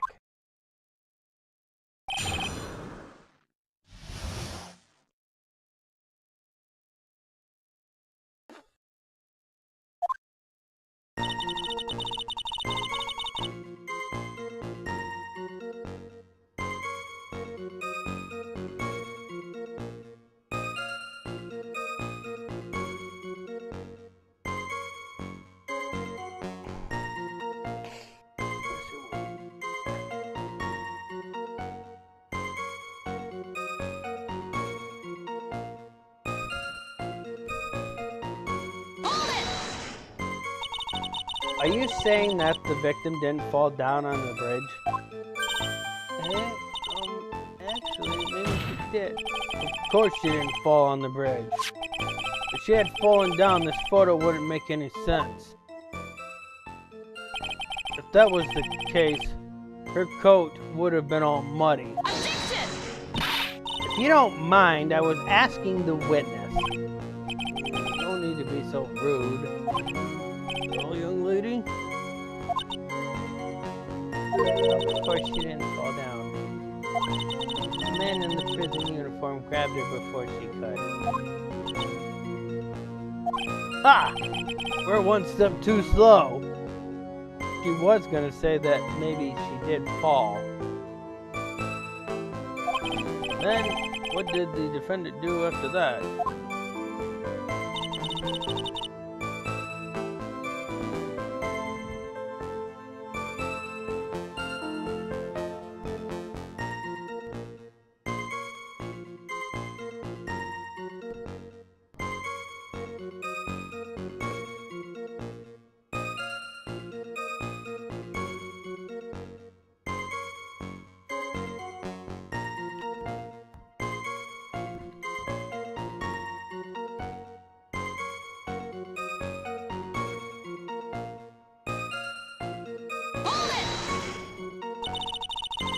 Your personality, you personally witnessed that?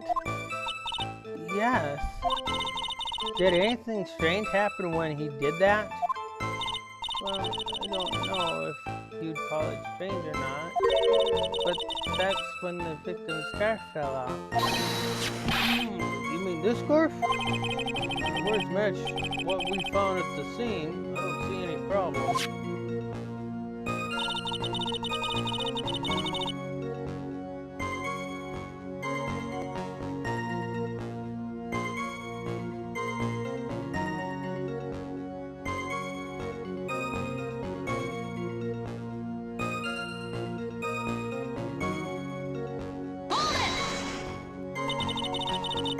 You mean the defendant carried the body all by himself? Yes. Considering the size of the defendant, I don't think it would be difficult. Yes, but let's remember they were on a narrow bridge that was ready to collapse. Is it even possible for him to have carried a dead body on a bridge like that? Objection! Well, the fact of the matter is that he did. That kind of talk is just silly. Wow, why did he get so emotional all of a sudden? Just say, if you think there's some other possibility, please share it with the rest of us.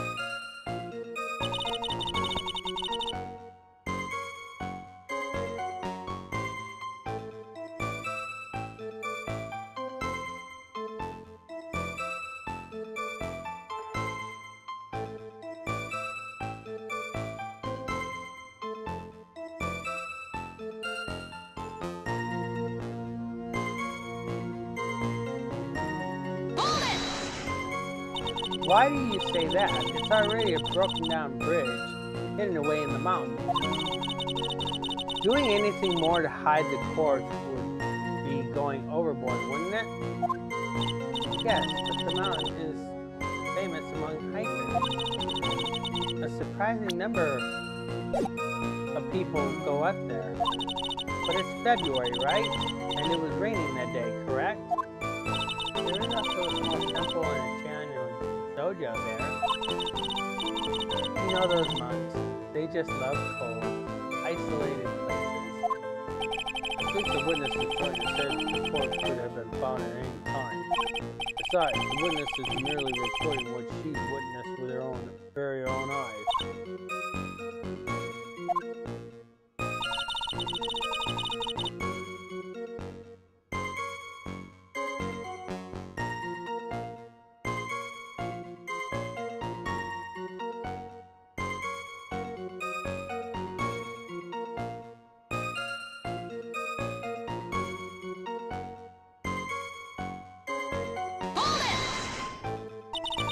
And you're absolutely certain that it was my client who was carrying the body?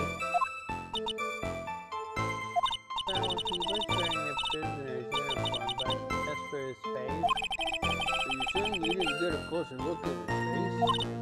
Well, they were far away, and it was raining as well. I thought I was only supposed to say exactly what I saw. Excellent. You're a remarkable, honest young lady. Something about this testimony is bothering me. Hey, kid, have you ever put salt in your coffee? No, why would I? Why not? Huh?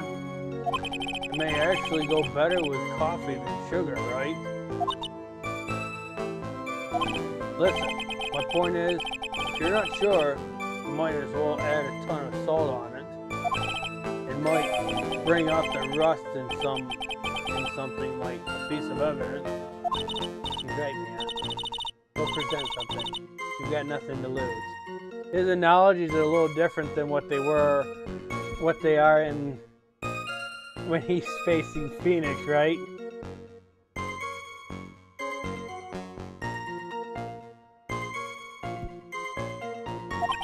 By the way, I wouldn't put salt in my coffee. The two don't go well at all.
Alright, what piece of evidence do you want to use?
A killer not wanting his victim to be found. I can understand that. However, the idea of moving the body from that purpose is clearly odd. There was a much easier way to make sure the body wasn't found. Are you thinking what she's thinking right now, Di?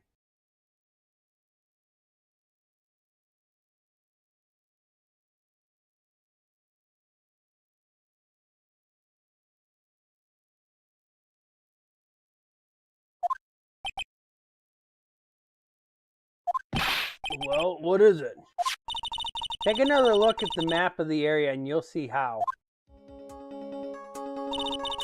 There's a river right below the bridge.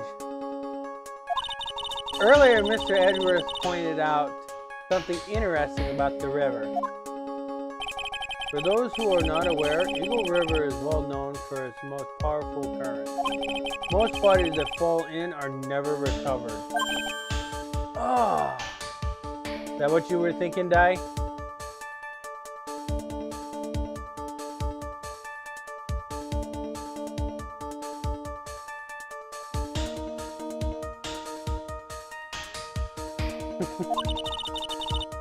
In the kidnapping case 5 years ago, the victim's body was carried away and never found. If 10 murders were to occur at the same time above the Eagle River, you can bet your boots that every other killer would have tossed the body in the water. Order, order, order! I'm not sure if I care for the way you point that, Miss Faye, but I must admit, it does seem odd not to have thrown the body into the river. Oh, Mr. Edwards? How sad. Perhaps Miss Faye would do well to try taking a dip in the river herself. After all, you claim to be an expert in the ways of nature. What are you talking about? My point is that no matter how odd you may find the killer's method of body disposal, the fact is that this is what the killer did. None of your arguments have anything to do with what the witness saw. Quite true. Miss Faye, it seems that your assertion is without merit after all. But what the witness claimed to have seen is totally ridiculous. Objection! Surely you can't deny that the body was found in the trunk of the car. That's certainly consistent with what the witness had told us. Please, witness, go on with your testimony. I'll try. All you have to do is tell us only what you saw. Otherwise, this mean lady might yell at you again. Who is he talking about? Alright, I'll do my best.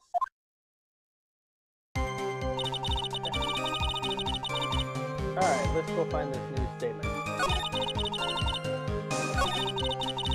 The killer broke into the trunk of the stolen car and hid the body in there.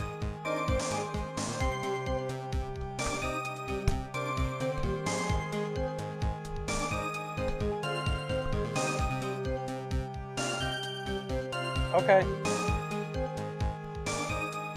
Might as well be a good time to BRB anyways, because I gotta go and take care of the dishwasher.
Okay, welcome back. I had to take care of stuff in the dishwasher.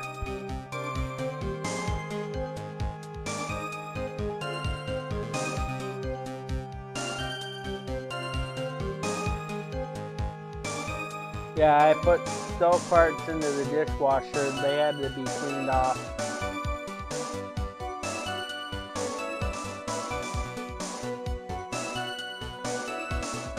If you own a dishwasher, that's a good idea. Stick your stovetop parts in the dishwasher. What did the man do then? Naturally, he got in the car and was about to flee. That's when I came to my senses.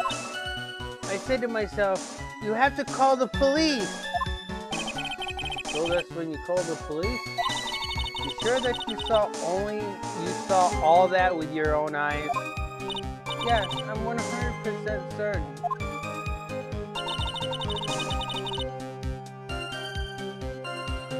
So, we're going back to this statement again. This is the piece of testimony they gave us, so we're going to use it.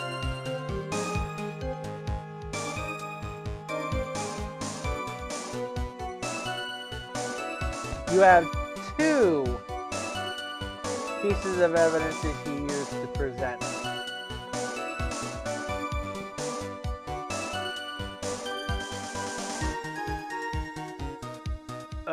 The trunk photo is not going to work in this one. Because if you look at it, her statement that he says that he broke into the trunk of the car, well, you can definitely see that he broke into it. However,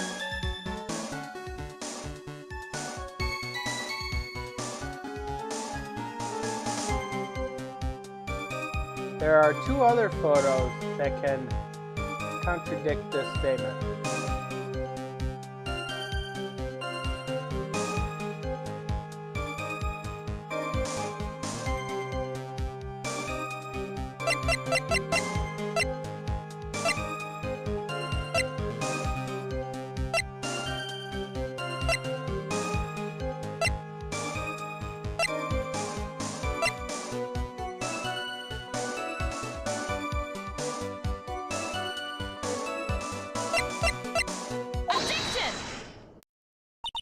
Well, Miss Foster, it looks like you've done it this time.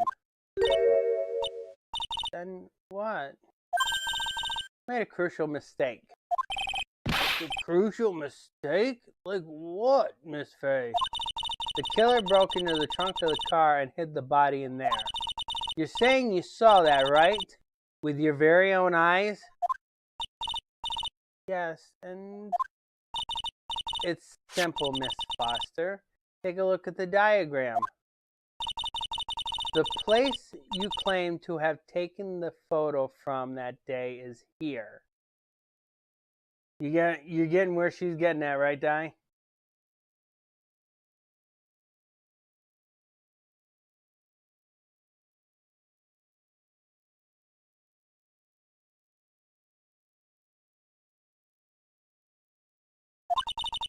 Do you see what I mean? Even if you tried to see the car, this outcropping of rock is directly in the way. Aha! That's right, Miss Foster.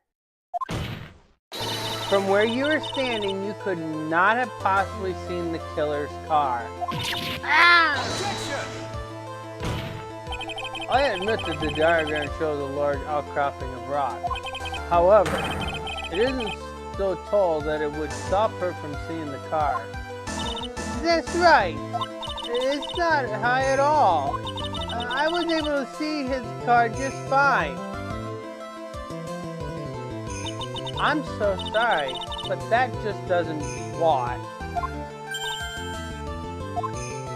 I believe it was the witness who presented this as evidence to the court, yes? This is the location that the photo was taken from. Your own photo tells the whole story. You can clearly see that the left side of the bridge,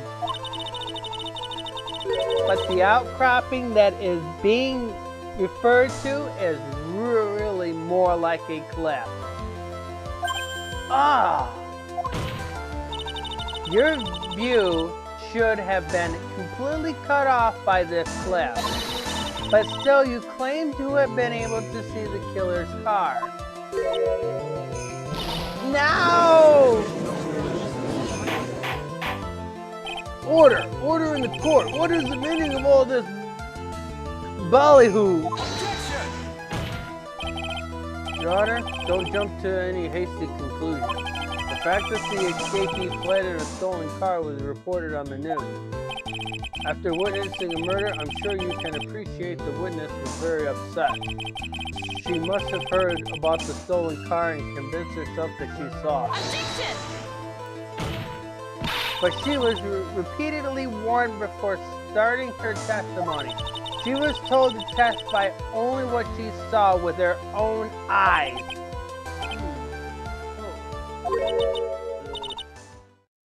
Mr. Judge? What is it? I think I must have remembered things wrong. Hold it! Hey, wait a minute. You can't just say that. Objection! Miss Faye, no one on the face of the planet is perfect. Yes, indeed. But sure. You know what they say. She's under oath. She is not allowed to lie. To err is human, to forgive divine. Apparently, that does not work in a court of law because she was sworn under oath to tell the truth. So that don't work at all.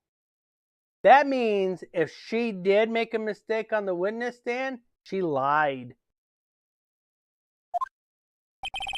I'm inclined to give the benefit of the doubt or witness here. What? That's not fair! Ha! Save the tears for later, kitten. Mr. Armando, don't look back until the trial is over. Now is the time to go forward. But that wasn't fair. Okay, kitten, you need to relax. Then you need to remember the other kitten's testimony. The killer broke into the trunk of the stolen car and hid the body in there. So tell me, how did she know that? How did she know that he broke into the trunk? Aha! Well, Miss Foster, until you can explain how you knew that, you're going to have a lot of very suspicious people on this side of the courtroom. Well, witness? Well, I'm certain that he broke into the trunk. Because there were marks left on the trunk lid. Certainly were scratch marks from when he broke into it. What? Let me see the photo. It's true. These certainly look like scratch marks around the keyhole. It's obvious that this trunk has been broken open. Oh, Miss Faye? You satisfied? The judge is on her side. I can't make any mistakes here. No, we are not satisfied, right, Di?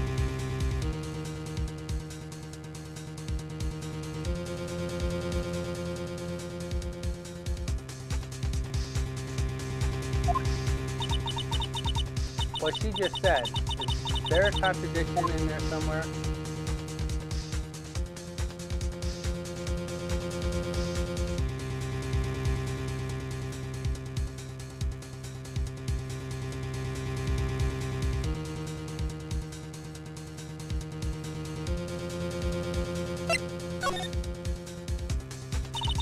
Melissa Foster, it looks like you finally betrayed yourself. What? You said you were in the field taking photos of the wildflowers, but even so, you knew about the scratches. The question is when? When did you get a chance to see those scratches?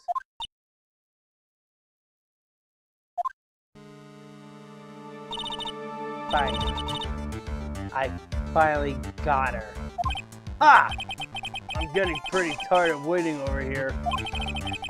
Perhaps it would be faster if Miss Fay explained herself. Your Honor, there's only one possible explanation. The reason the witness had seen the scratches was...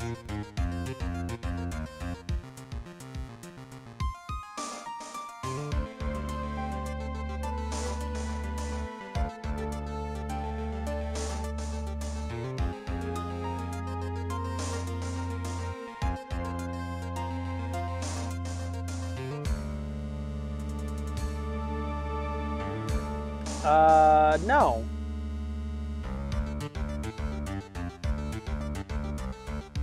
That's an argument we can't actually use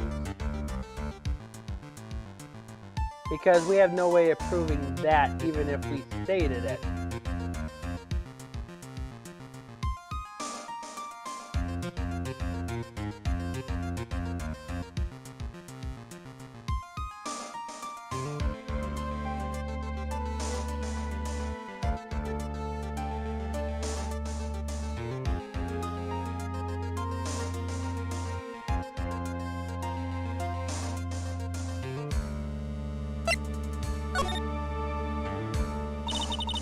There's only one way that the witness had the chance to see these scratches. Yes? What is it? Naturally, when she opened the trunk and stuffed the corpse in herself. The person who really hid the body in the trunk of the car was Melissa Foster. It was you that did it, wasn't it? That's ridiculous! I could never! It was the man in the prison garb. He's the one. I don't think so, Miss Foster. If Mr. Falls had been the one that put the corpse in the trunk, he would have simply used the car key. There was no need to break it open. But he stole the car. He stole it from a young couple that had been waiting at a red light, which means that the key would still been in the ignition. Oh, I see. Thank you for telling us about the scratches, Miss Foster. Without that, we would never have uncovered the truth. That it couldn't have been Mr. Falls that put the body in the trunk. No! Preposterous! To even suggest that the witness put the body in there. If that were true, then how do you explain the photo that she took? The corpse could have been put in the trunk when the incident occurred. And we already know that at the time she was taking photographs. Now's your chance, Mia. Finish this thing. On the contrary, I'm not so certain about that anymore, Mr. Edgeworth. There's no need to think too deeply about it. What I'm saying is the shutter for this may not have been pushed by Miss Foster herself.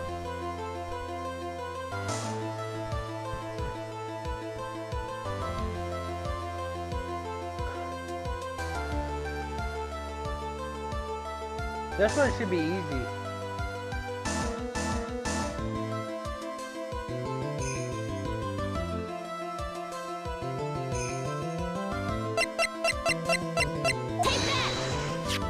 Let's take another look at this camera and see what features it has, shall we? It has a timer built into it, even a mini tripod. Why, it's almost as if she had brought this camera just to take this picture. Objection! you trying to say then, Miss Faye? Then, when the crime occurred, Miss Faye wasn't in the field as she claimed? Well, if she really did use this camera's auto timer, then the answer is yes. She was somewhere else. Exactly. She was not in the field. The defense, please explain further. Listen, this is a crucial point. Where was Miss Foster when the incident occurred? She wasn't lying about the photos in her camera. That is a totally different thing, okay? You have no evidence to prove that she was lying about the film. And answering that question will also make clear Miss Foster's true identity. Hold on, please answer this question. Where was Miss Foster when the incident is on the bridge? Where do you think she was, Di?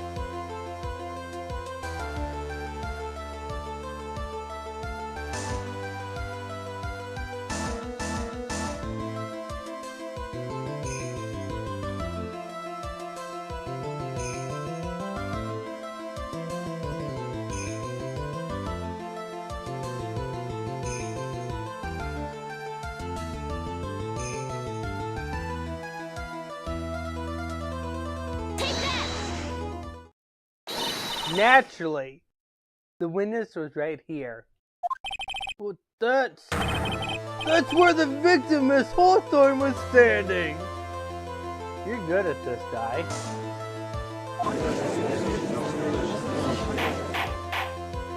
Order, order, order! Miss Faye, what on earth? Your Honor, if I may.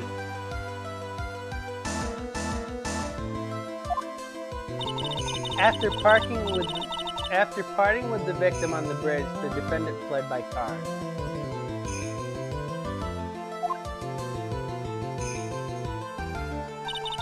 But this would mean that there was no time to put the victim in the trunk.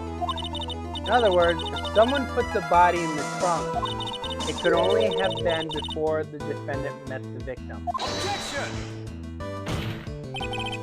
How asinine! Of course Miss Falls met with the victim. The only person with the opportunity to have put the victim in the trunk is the same man that killed her, Terry Falls. Objection! You still don't understand, do you, Mr. Edgeworth? By the time the witness's photo was taken, the victim was already dead. The person in the photo was not Valerie Hawthorne. Objection! What? I've never heard anything more ridiculous in my entire life. Then who exactly is the victim in this photo? It's obvious, isn't it? Your own witness. What? It's the only possible explanation. The woman that Mr. Falls met on the bridge that day was not Valerie Hawthorne. It was you, Miss False, Melissa Foster. Me? Just remember that it was raining and foggy on the mountain that day. Mr. Falls himself believed that the woman in front of him was Valerie Hawthorne. Objection! But the defendant knew Valerie Hawthorne very well. After all, she was the woman who testified, whose testimony helped him get convicted. But since then, my client has spent 5 hard years in federal penitentiary. He couldn't remember exactly what she looked like anymore. You are just making this up as you go along. Where's your proof? Got it right here. This piece of evidence will blow this case wide open. At the time of the incident, Mr. Falls had forgotten what Valerie Hawthorne looked like. This one's easy.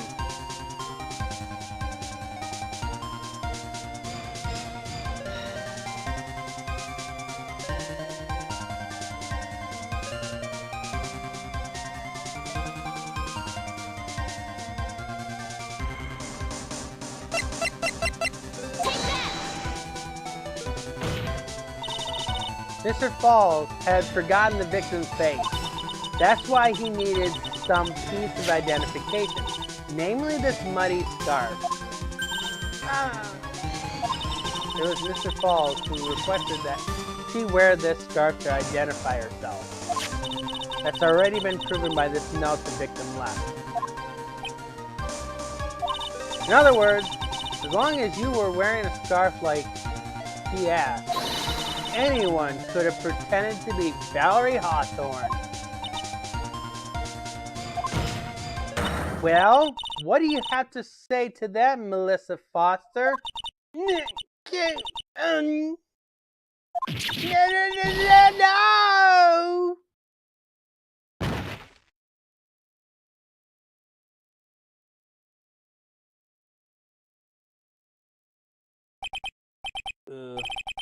Where's Miss Foster?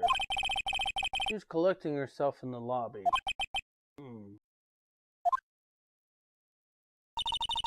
It's obvious that Melissa Foster did it. She hid the body in the trunk and disguised herself as the victim. She set up the camera to snap a fake photo of them together. The only question is, why did she do it? Well, isn't that obvious? She's the real culprit. Ah! Well, we'll have to wait for Miss Foster to compose herself before we start again. Till then, this court is in recess. Defense and the prosecution are both to wait in the respective lobbies. Yes, Your Honor. Understood. Very well, this court is in recess.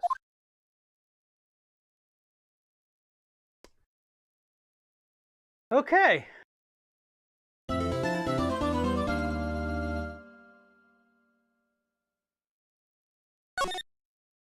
Let's do our own collecting. Let's collect ourselves based on this part.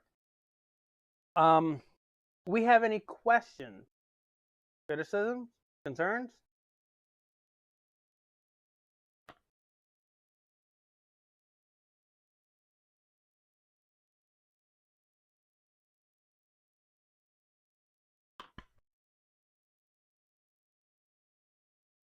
You could criticize about my poor gameplay, how I made so many mistakes.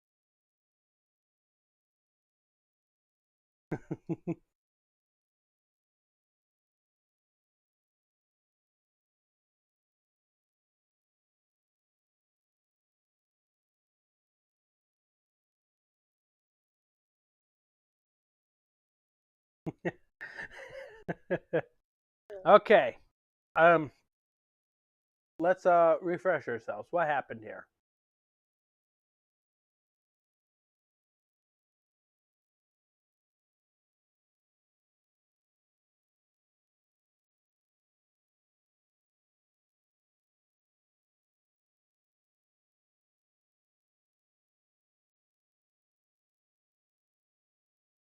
No comment, Phoenix. No comment.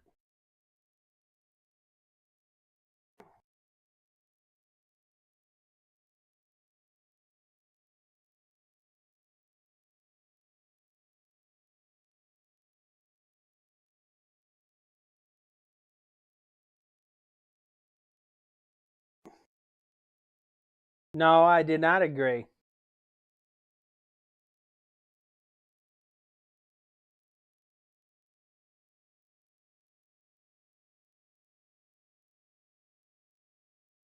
Yes.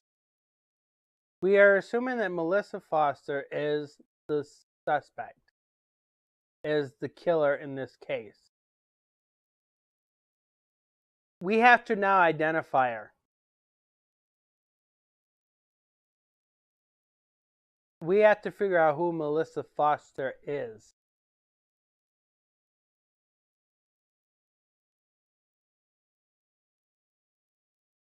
What's that?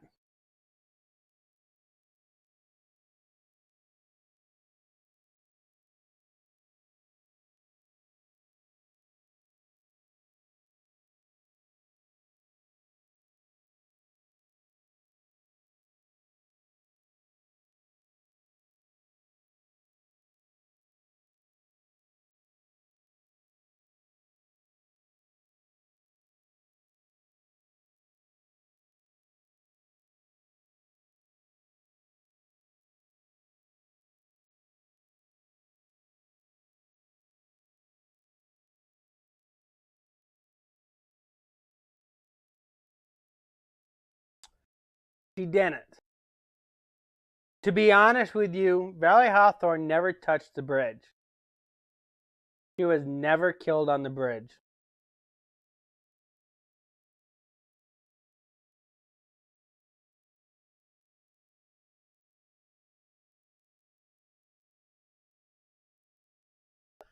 So, the game is not going to explain this very much in detail, but Melissa Foster literally killed Valerie Hawthorne off the path. Okay? And when Terry Falls pulled in,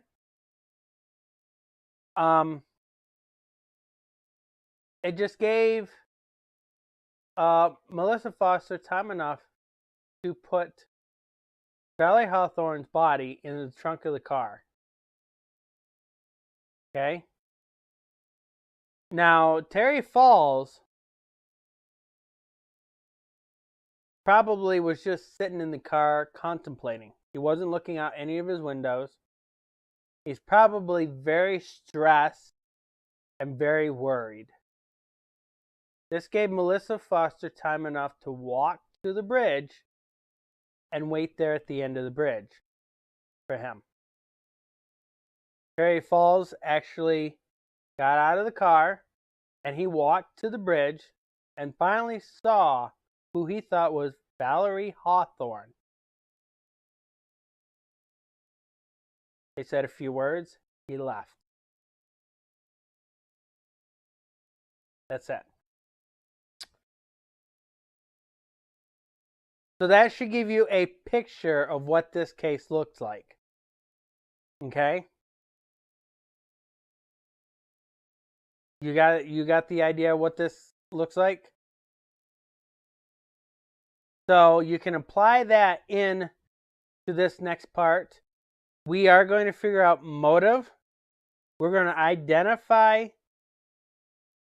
Melissa Foster's, which means we're going to have to connect her to this case. What was her connection between Valerie Hawthorne and Terry Falls? Why was there a connection between those? Why she had a connection between those two? We'll get all that answer in this part. Okay?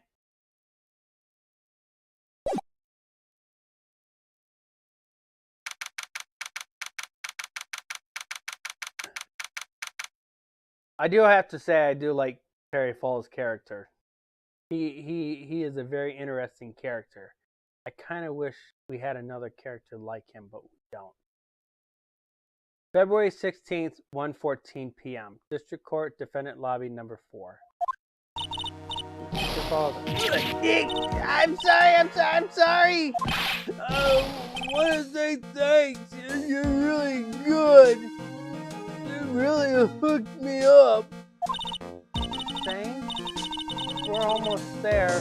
Once I prove that you committed the crime. Yeah, but there's one more big obstacle we've got to get past. Obstacle? Yeah, motive. Why would Melissa Foster kill the policewoman anyway? Motive, huh? Anyways, we're still badly in need of information. Right. What we need the most is info about this Melissa Foster person. All we know is that she's a student studying literature. And one more thing. What is it? Well, the incident that happened 5 years ago, of course. The kidnapping murder case that Zebra Boy is on death row. The kidnapping murder case that Zebra Boy is on death row for. I didn't do nothing. I didn't kill nobody. I never lie. Mr. Falls, in that case, tell us more about it. About what happened 5 years ago. Okay, I trust you. That day, 5 years ago, I dream of it every day. This picture, it reminds me everything. Bridge looks same, just like then, 5 years ago. Like it could fall apart. Fall apart any minute. So it's been broken like this for the last 5 years. Ha! Sorry, buddy, but you sound like the one that could fall apart at any minute. It's true. I did kidnap her. 5 years ago. I kidnapped my girlfriend, Dolly Hawthorne.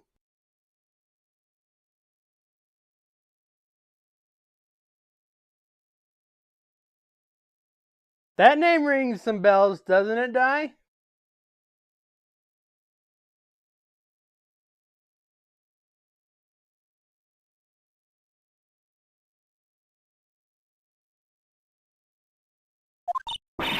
Your girlfriend, huh? Hey, hold on there. Did you say Hawthorne? Victim's last name. Dolly Hawthorne. Valerie's little sister. What? Are you serious? The girl. The girl. Let her go.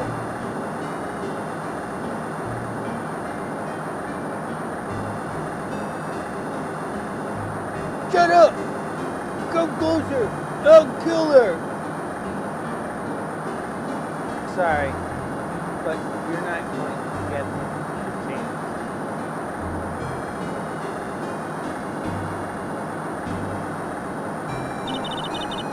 The detective back then was Valerie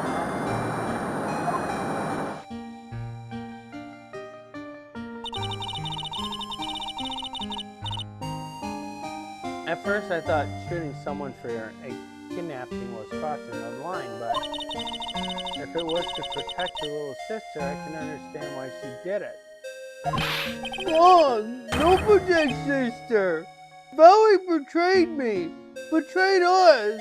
What do you mean she betrayed you? Everything!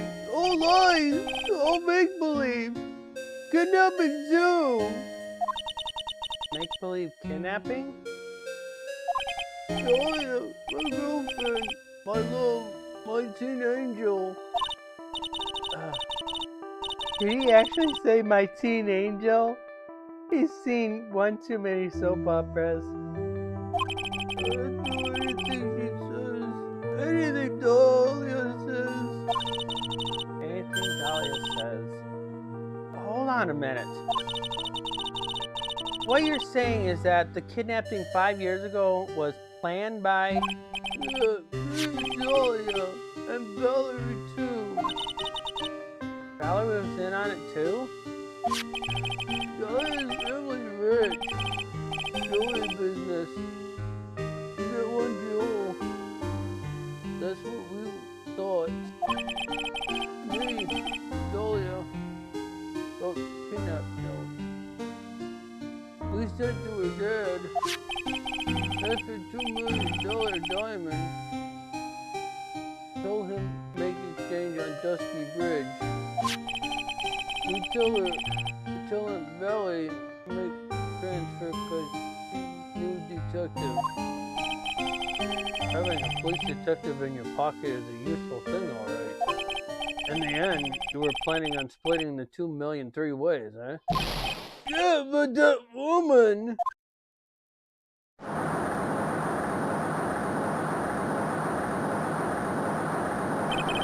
That woman, Valerie, she do it for real.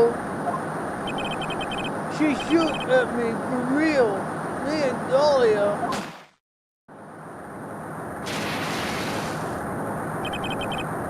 I was shot in the arm. Dahlia, she jumped in river.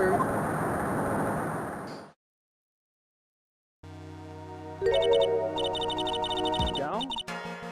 You don't mean she jumped on purpose, do you? I couldn't do it. I could never push her. Anyways, I blacked out. Wake up with police all over. That's when they decided to give you the death sentence? I couldn't believe it! That woman! She betrayed me!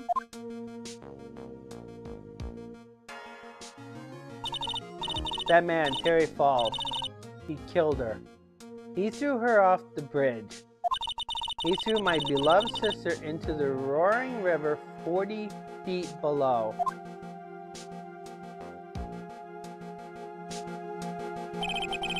These 5 years, all I wonder is, why? Why? Why? Why? Why did you lie? That's all I want to know. Oh, that's why you called her. You wanted to hear the truth from Valerie herself. Yes, but I forgot what she looked like, so I tell her to wear a scarf. I don't want to hurt her. Just ask why. Why? Why did you lie? Why did you betray me?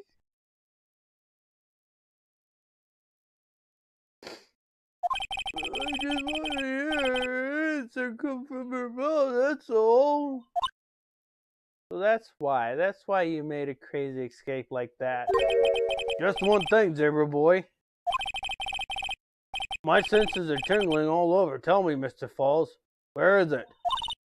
Huh? Where's what? Come on now, kid. The ransom, the $2 million diamond. Remember that now? Did you give it back to Pops? Did the police take it? I don't know. Huh? You don't know? Oh, really? I don't know. It's gone with Dahlia. With Dahlia? That day on the bridge. Dahlia put it in her backpack.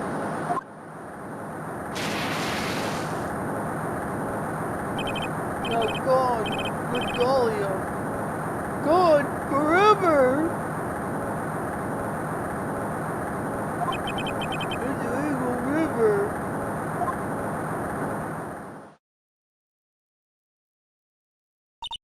It disappeared with Dahlia, huh? Wait a minute. You can come back in now. We're about ready to go. Mr. Falls, just one more question. When you said with Dahlia, do you mean the diamond is still missing? Along with the body of Dahlia Hawthorne? Never found her, my sweet Dahlia. They never found her? Dahlia, my river, God. Dahlia, my teen angel. Your teen angel? How old was she anyways? 14. Just 14. 14? I guess you were robbing cradles before diamonds. She plans a fake kidnapping and disappeared in the river with a rock worth $2 million. Oh man, oh man. Angels these days. Falls takes the fall and gets a one-way ticket to death row. You get the pun?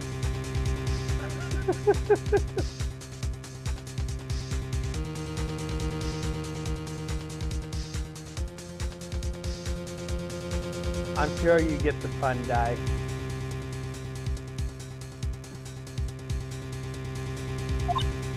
Is Dahlia Hawthorne an angel, or is she really a...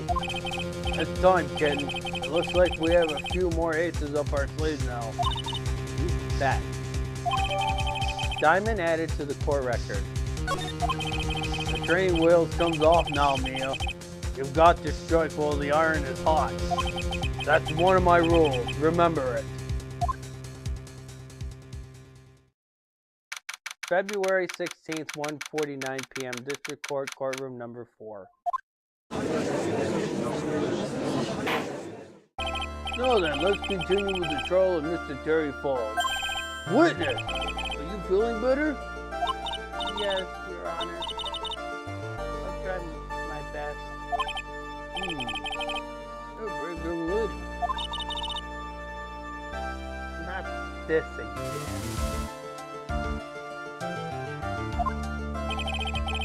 I can understand a defense lawyer wanting to get her client off the hook.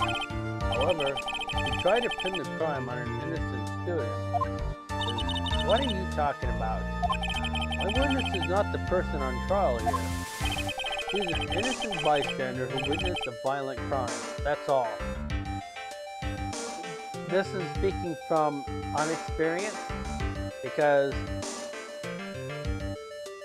this is technically his first trial, not his first case. But we'll discuss that later. What possible reason would a girl like this have for murdering a policewoman? It's really hard to imagine this woman as a murderer. Motive, huh? I figured that's what I had to establish next. Well, Miss Faye, do you have any evidence of a motive? Yes, of course. I think.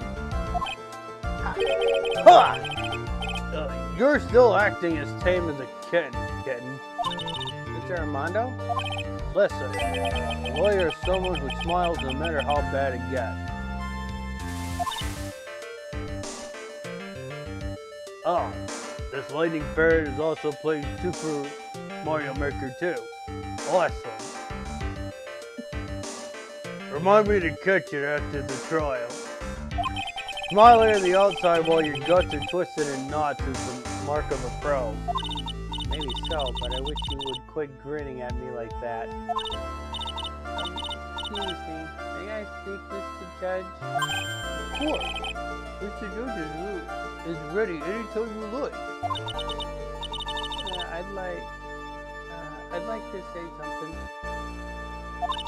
Some people here are suspicious of me, right? That's why? I at least wanted you, Mr. Judge, to know that it's not true.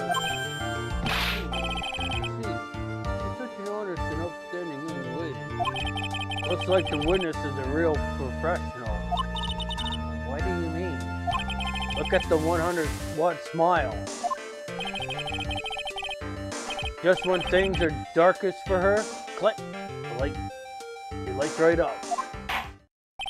Very well then, let's hear what the witness has to say. Melissa Foster's history. I was out of the country until the year before last. Before I entered college, I had never even been to Eagle Mountain before. And I certainly don't have any reason for wanting to hurt a police officer. Only regretting killing the officer who testified against you 5 years ago for kidnapping a poor girl.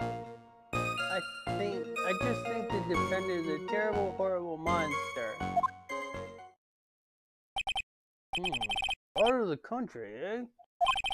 Precisely. Furthermore, he has no possible motive for committing the murder.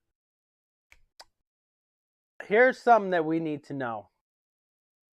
If the prosecution knows the true identity of this witness, he can be liable to charges for hiding her true identity. We'll keep this in mind. Indeed. You're up to bat, kitten. Sharpen those claws and put on your best smile. Protect the little fairy's wings. You bet. Somehow I have to tie her to this case.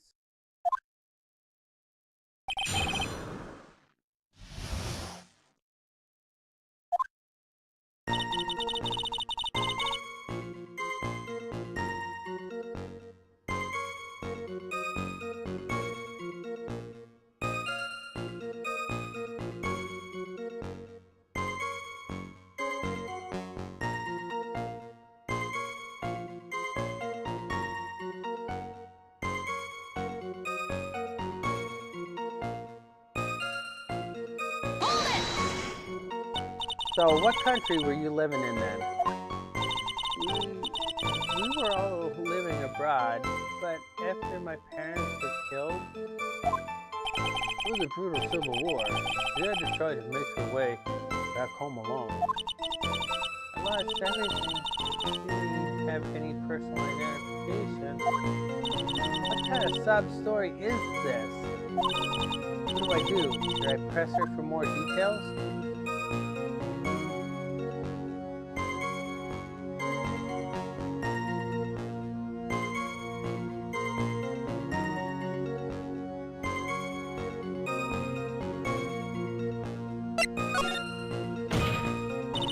Witness, answer my question.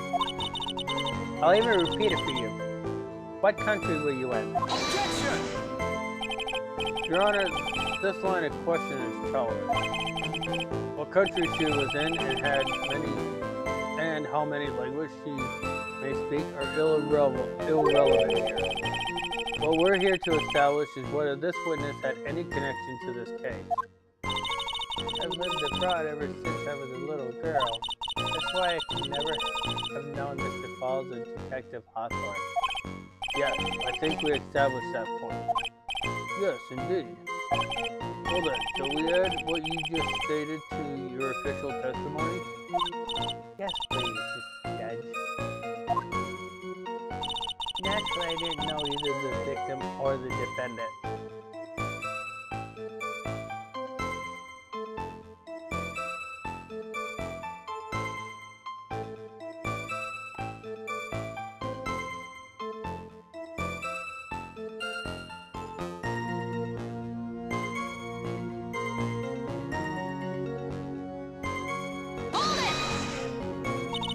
You didn't know either person? Are you certain of that? Yes, I'm afraid I'm rather shy around people. Oh, whoa, that, yeah, pretty cool. Why is she disagreeing with everything that comes out of her mouth? First time you saw either of them was when they were on the bridge, correct? Yes, it really was a coincidence.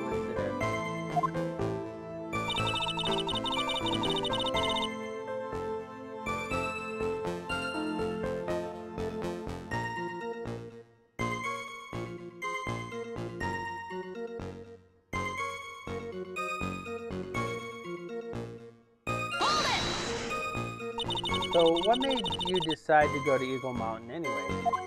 I just love being outdoors, picnics, hiking, you know, that sort of thing. You don't look like much of a hiker to me, but you do look like a digger of sorts. But Eagle Mountain is a 2-hour drive from here and no trains run through there. There are plenty of mountains that are closer and easier to get to. Well, I went there once with the college hiking club. I fell in love with its stark, desolate beauty and its cold yet romantic bloomingness. I didn't know you were such a god. By the way, what's the name of your college? Objection! Prosecution objects to any question that involves a witness' private life. All that matters is that she is a material witness to a crime. The witness doesn't need to respond to questions that are clearly malicious intent. Thank you. He's really gone too far. You're treading on thin ice here. I hardly said anything. Talk about sensitive.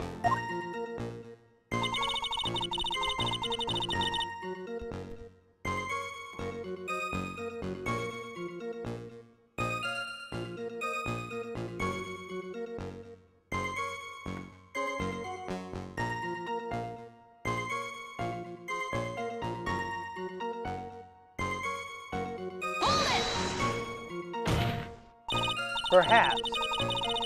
But your behavior that day was very suspicious. Not only have you contradicted yourself here in court, but you know things you shouldn't. For example, the scratches on the trunk of the car. Well, that's... Objection! Unfortunately, Miss Faye, your last statement proved nothing. Oh, really? And why is that? The witness came to the police station once he had once to identify the suspect. It's entirely possible that at the time, an officer showed her this photo. That seems like a rather serious thing. Ha! That's the oldest trick in the prosecutor's book. That's not fair. That wicked inmate. I'll never be able to forget that horrible day.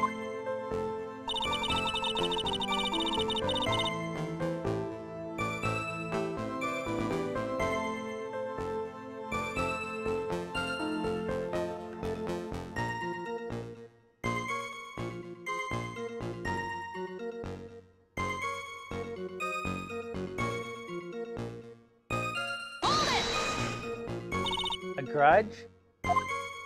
Well, the policewoman's testimony was crucial, wasn't it? Crucial is getting the defendant sentenced to death. Yes, and that's precisely why he harbored such deep anger against her. So much anger that he forgot his own guilt. Objection!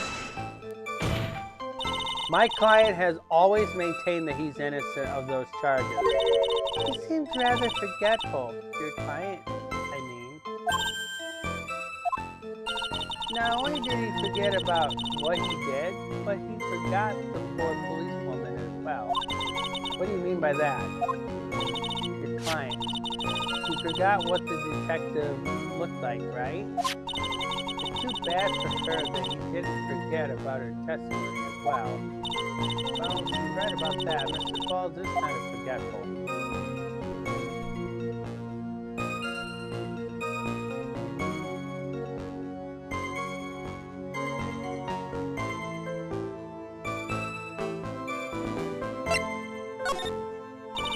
You said he forgot what the detective looked like.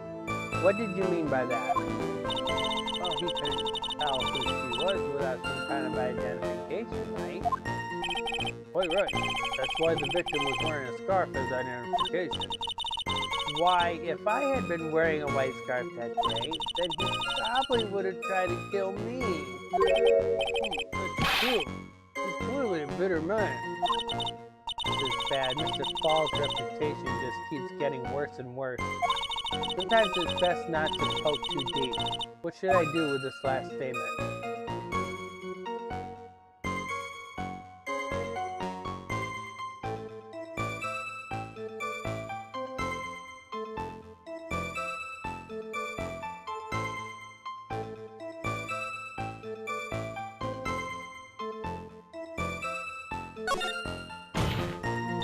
Your Honor, what the witness just said now was tremendously important. I'd like it added to the official testimony. The prosecution has no objection. After all, the defendant is a killer and mentally unbalanced one at that. That testimony only helps to further prove their point. No, that's not why I... No, witness, if you would. My pleasure, Mr. Judge. I guess I'm lucky I wasn't wearing a white scarf.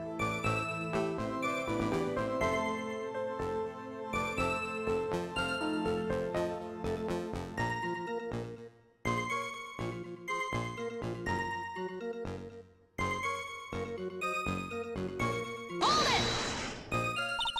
What do you mean by lucky? Well, it's February now. Everyone is wearing scarves. If I had accidentally worn a white scarf like he said, And you yourself might have been killed. That would have been a terrible loss for this world. bah! Looks like you pressed too hard this time, Kenton. Mr. Armando?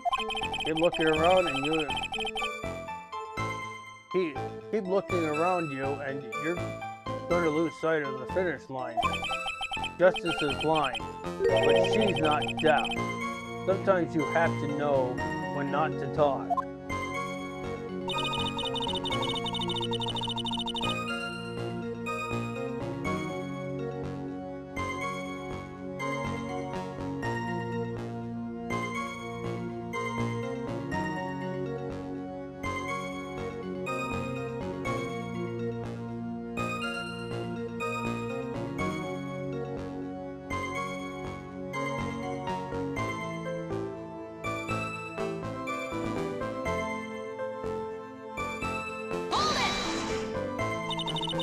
You knew about the incident? But weren't you out of the country until the year before last? Well, I saw a report about the escaped convict on the news. They had an in-depth report about his whole history. So you were still living abroad 5 years ago? Is that right? Yes. Can't let her get away with these lies. Listen to me. She's neck deep in this whole thing. Somehow you're just going to have to get her to show the court her true self. Alrighty then, which statement?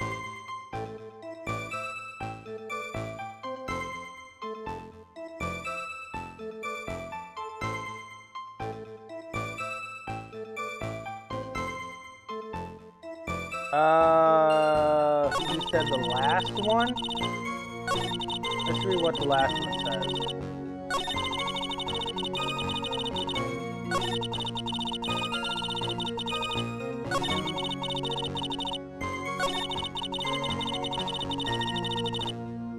Or kidnapping a poor girl. I just think the defendant is terrible, horrible monster. Well, that's an opinion. We can't prove against it.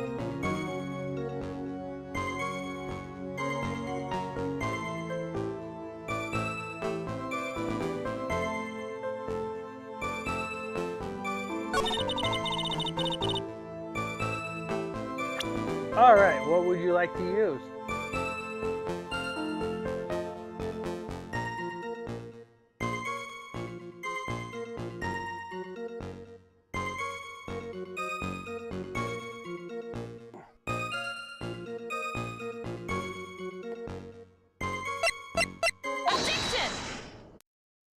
Witness, I want you to look at this photo you took.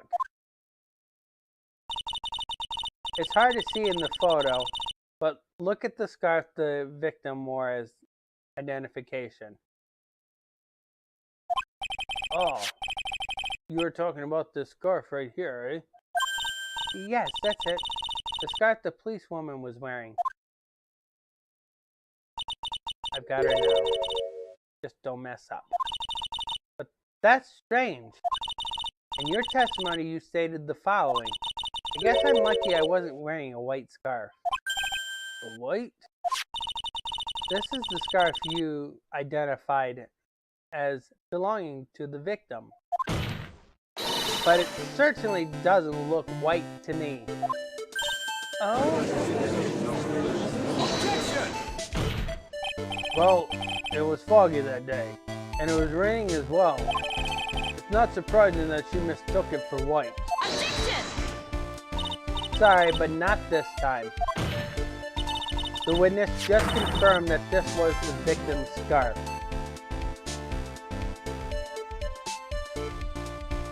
Well, in these situations where they ask for a scarf, you could also present the victim's note as well. So it's not just the scarf, it's also the victim's note. Yes, but what's the significance? It's true the scarf doesn't look white, but there's only one explanation for this mix-up. The real reason why the witness thought the scarf was white is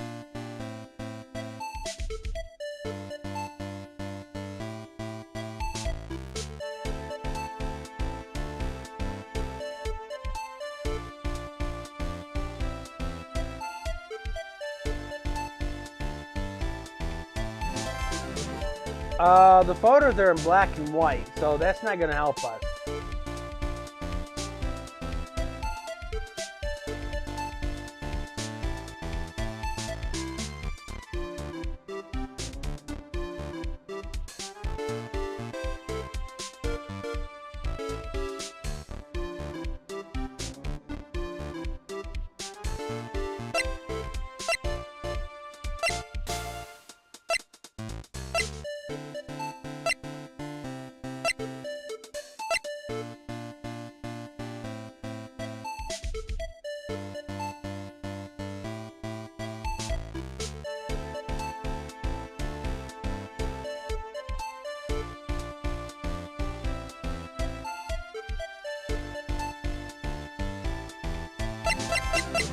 Again with the scarf you want? Oh wait, are you want me to go through them again?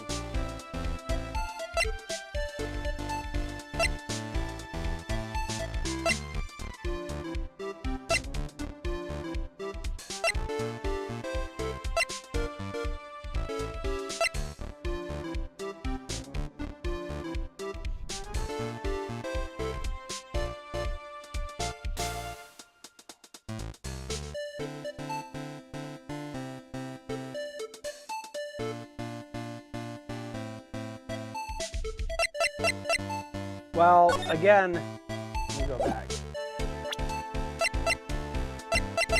You look at the crime photos in black and white, so it's not going to help us.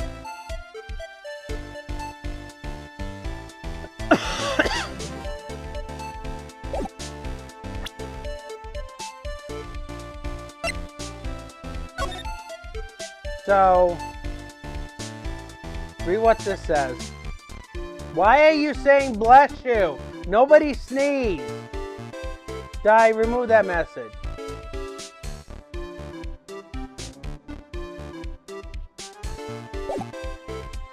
Yes, or you can also present the scarf. Witness, have you ever seen this note? No, no, never. It's top secret evidence. There's no reason that you would have. I wonder about that. What do you mean? This note shows Mr. Fall's instructions to the victim regarding their meeting. It says, wear a white scarf for identification. White scarf? Ah! Witness, you knew what this note said. And it's because you knew that you slipped up and mistakenly said white scarf. Well, Miss Foster? No! Order, order, order! Mr. Edgeworth, I'm waiting for an explanation. I'm quite sure this note wasn't leaked to the public. And yet, this witness knew exactly what the note said. At this time of the murder, the number of people that knew were quite limited. Terry Falls is one. The person who wrote the note, Valerie Hawthorne, is another. And finally, one more person. You said one more person? That's right. A person that no one would ever have suspected. Have you figured it out, kitten? Yep.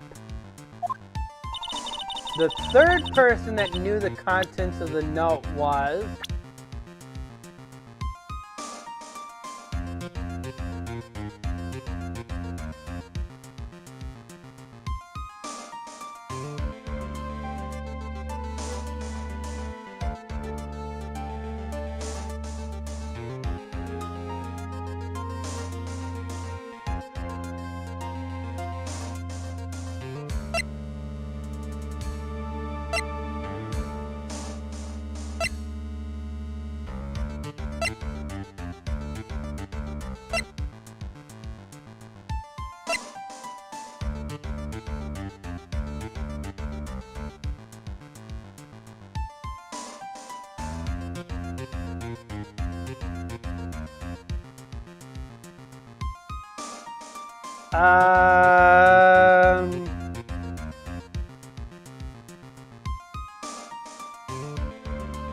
How am I supposed to answer that? Well, to pick, that's incorrect, but you're kind of right. But in this situation, that's going to be the wrong one to pick.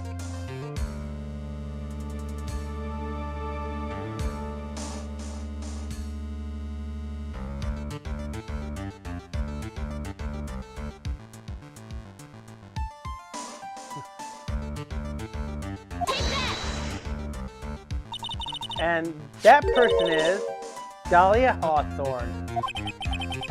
Dahlia Hawthorne? I've never heard that name before. Look at the victim's note. This is what it says. Talk to Dahlia. Tell her this time. There is her name right there. What's this? So who is this person? This Dahlia Hawthorne? Miss Faye must be desperate if she's trying to bring the dead back to life. The dead? Dahlia Hawthorne was the victim's deceased younger sister. She was killed in a crime 5 years ago. Killed in a crime? You don't mean? Yes, she was kidnapped and killed by Terry Falls. Objection!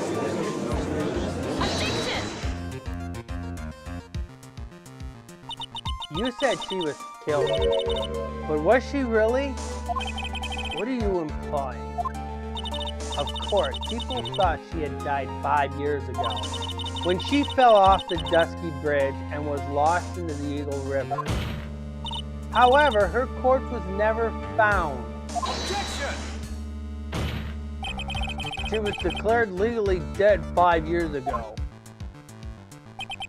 As far as the law is concerned, Dahlia Hawthorne is officially dead. Objection! But the fact remains that her body was never recovered. Dahlia Hawthorne was 14 years old 5 years ago. If she were still alive, she would be 19 now. Melissa Foster. I believe that's the same age you are. Objection! Even you couldn't, Miss Faye. You're not saying, but I am. That's precisely what I'm saying. This witness before us is the girl that was kidnapped and killed 5 years ago. This girl is in fact Miss Dahlia Hawthorne. What? Ha! Nice work. That was like tossing a grenade into a 3-alarm fire. But unless you can tie all the loose ends together, you're nothing but a hit and run arsonist. I understand. If I can expose his true nature, I can turn the whole case on his head. Now is my chance to make Mr. Edgeworth squirm. Witness, who are you anyway?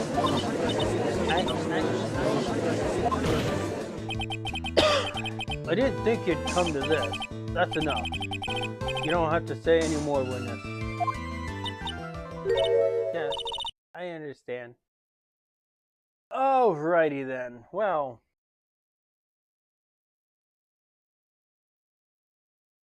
we're ready for identification.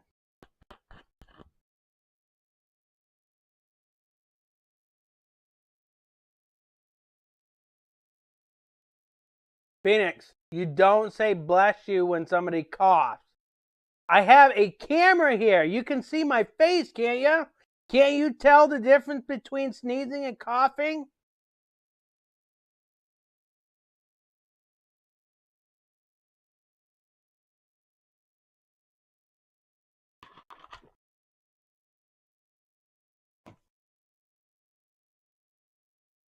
God, if you can't tell the difference, and you keep spamming bless you in my chat, you won't be talking in this chat again.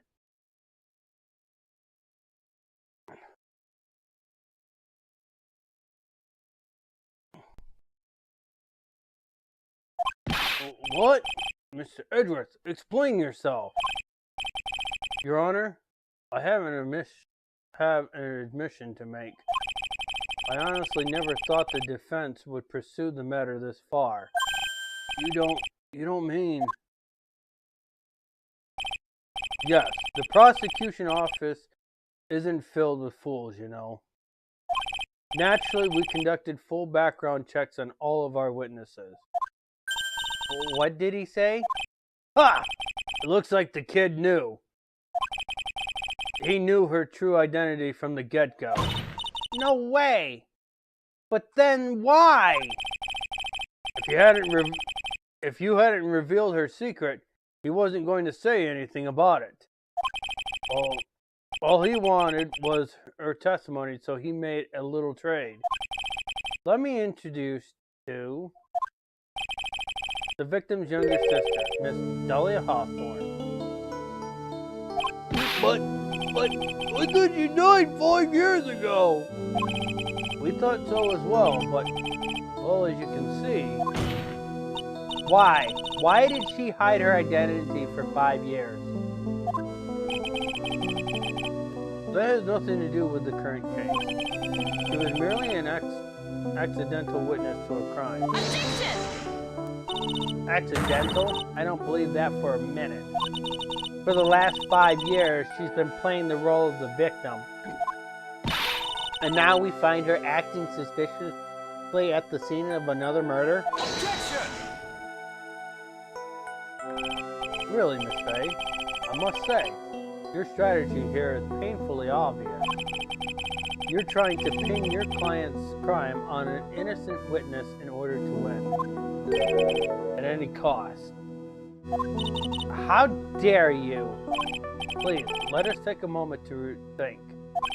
5 years ago, this girl was kidnapped and nearly killed. But even worse than that, 5 years later, Dahlia Hawthorne lost something much more precious, her big sister. Miss Faye must be insane to even suggest that she murdered her. What? I'm inclined to agree with the prosecution's logic. Miss Faye, do you have any evidence to back up your assertion? What possible reason would you think the witness have for killing her beloved sister? Well, you see, I thought I was winning, but somehow he's turned it around on me. Ha! I think you need a little push in the right direction, kitten. The defense is prepared to present evidence supporting our claim.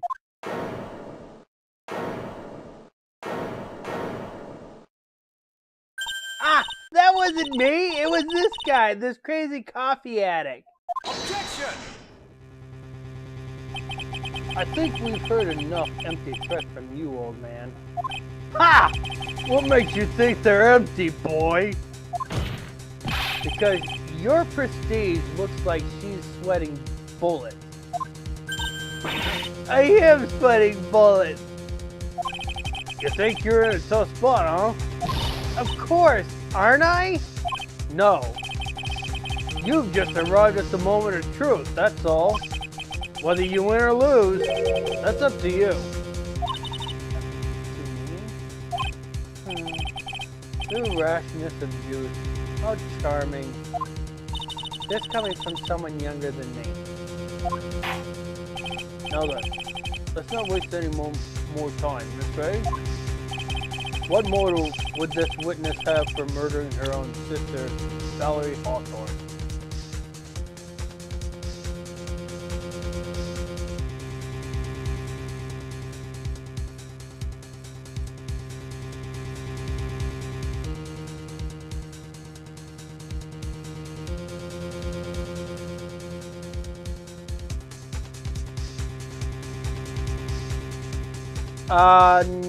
No. Because here's the thing. We don't have a connection for this diamond yet. So we can't use the diamond.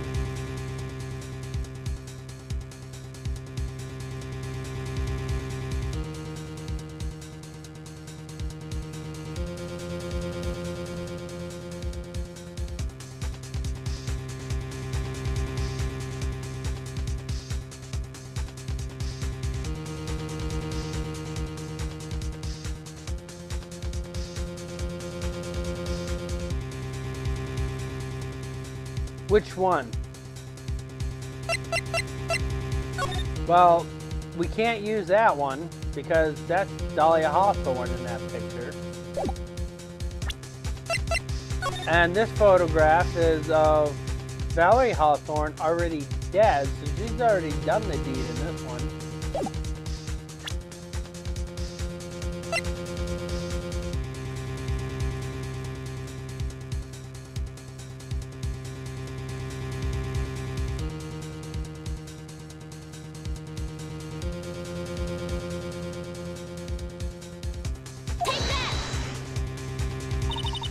The story starts after Terry Falls escaped. He called Valerie and told her he wanted to meet. This is the note she left. It says, talk to Dahlia. Tell her this time the whole truth must come out. Valerie Hawthorne gave Dahlia a warning. She told her that she was going to reveal the whole truth, reveal to the world the whole truth. Whole truth? There was a dangerously important secret between Valerie and Dahlia. That's the reason Dahlia felt she had to kill Valerie. To keep her mouth shut permanently. Objection! A terrific story, Miss Faye. If you like fiction, that is. Enlighten the court, Miss Faye. What was the secret that was so important? Where's your evidence? Dahlia and Valerie Hawthorne and Terry Falls. There's only one important secret that connects them all. Oh, yes, I know the secret. Your Honor, the defense would like to request further testimony. Oh, what testimony? Regarding the kidnapping 5 years ago, we believe it will explain a lot of things, such as the nature of the important secret between the Hawthorne sisters. Very well. I'll grant your permission for further testimony. I know it'll be painful for you, but can you enlighten us once more, my little maple leaf? Yes, I'll try, Mr. Judge. Calling her Maple Leaf? Is she an autumn beauty?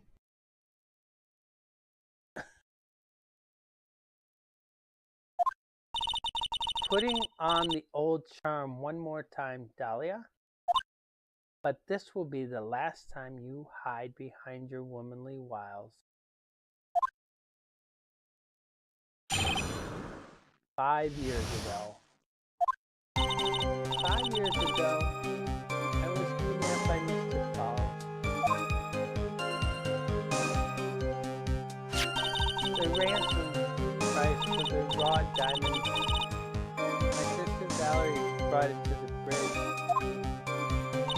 After she made the exchange, she shot Mr. Falls in the arm.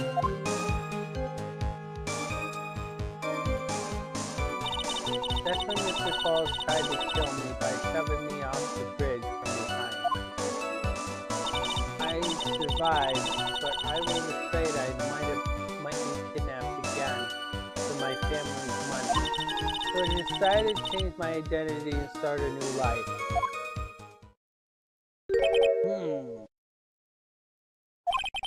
The kidnapping left her emotionally scarred. With her sister's help, she left the Hawthorne family and started all over again. And we're to believe after all that she murdered her sister? Preposterous. Thank you, Mr. Edgeworth. Miss Faye? Yes, Your Honor. As you've heard, the witness is still traumatized from the kidnapping. I'll ask you again to be extremely gentle in your cross-examination. Mr. Edgeworth got the jump on me again. Ha! You're not allowed to fight, then let's switch some arms. That's enough. We still got that info. That ace up our sleeves. What info? Come on, kitten. Don't say you've forgotten already. The fact that the kidnapping 5 years ago was staged. That's right. It was a fake kidnapping. Terry Falls told us that in the lobby. But anything she says, anything Dahlia says. What you're saying is that the kidnapping 5 years ago was planned by me and Dahlia and Valerie too. Yes, that's it. The fake kidnapping is your best shot, Mia. That's her secret.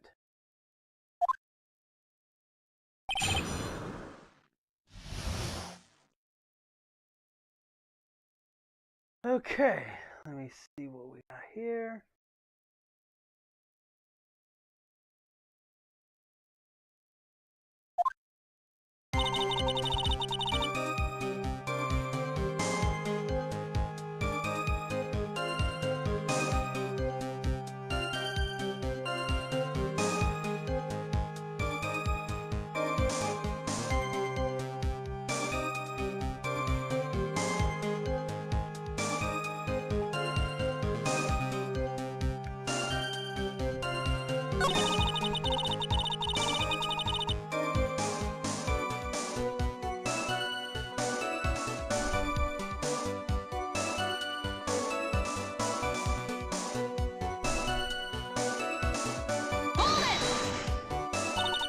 I heard the diamond is valued in the neighborhood of $2 million. $2 million?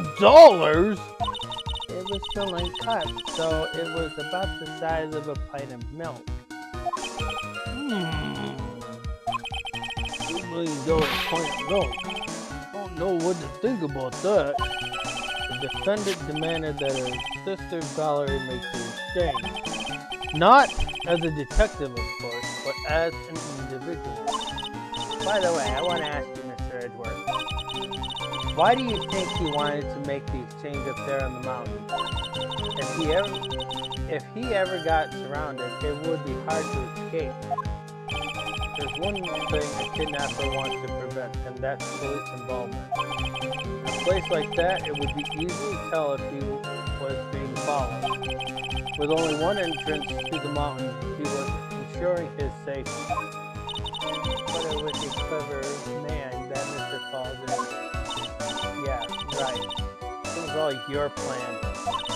Anyways, Valerie brought the diamond to the mountain and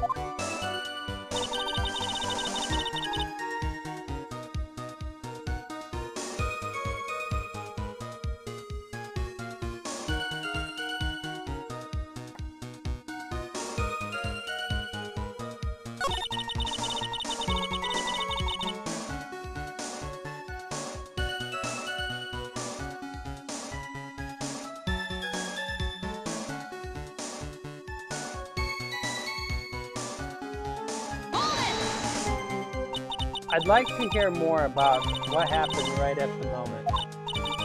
Well, when Mr. Falls was shot in the right arm, he let go of me. I was dazed. I turned to try and run away, but Mr. Falls tried to grab me as well. As I ran past, he and I locked eyes for a second. He gave me a large, bloodthirsty grin. Bloodthirsty grin? And in the next instant,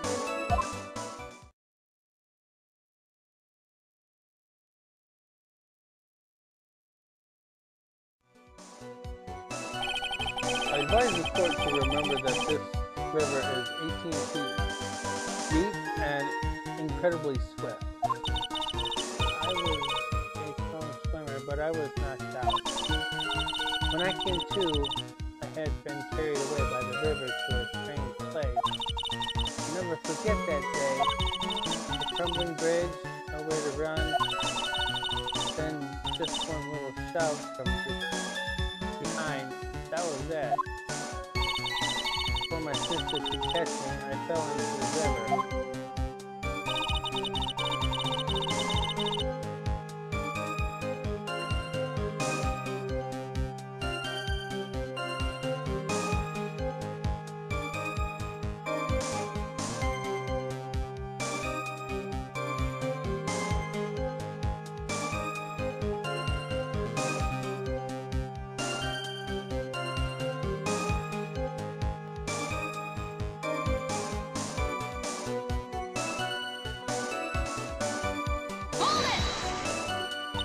And that's why you hid your identity?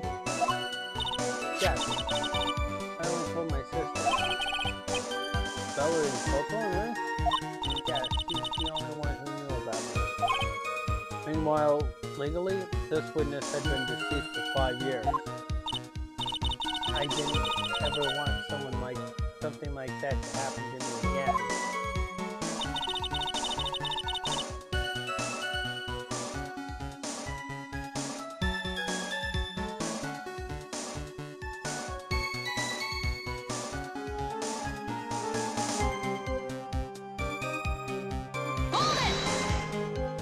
And that new identity was Melissa Foster, right? Yes, my sister helped me get the official paperwork taken care of. That makes sense. Without an insider's help, doing all that paperwork would have been impossible. She was the only person left in the world I could count on. And you think I killed her? There's no way I could!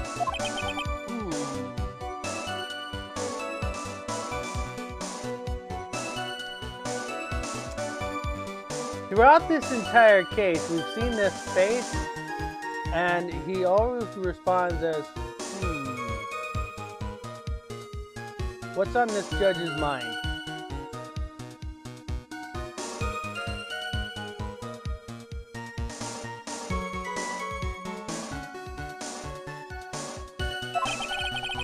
It's the moment of truth for this witness, too. Once the truth about this staged kidnapping comes out, everyone in the courtroom will know how much of a Jezebel she really is. Just got to prove the kidnapping was a hoax. Okay. Statement.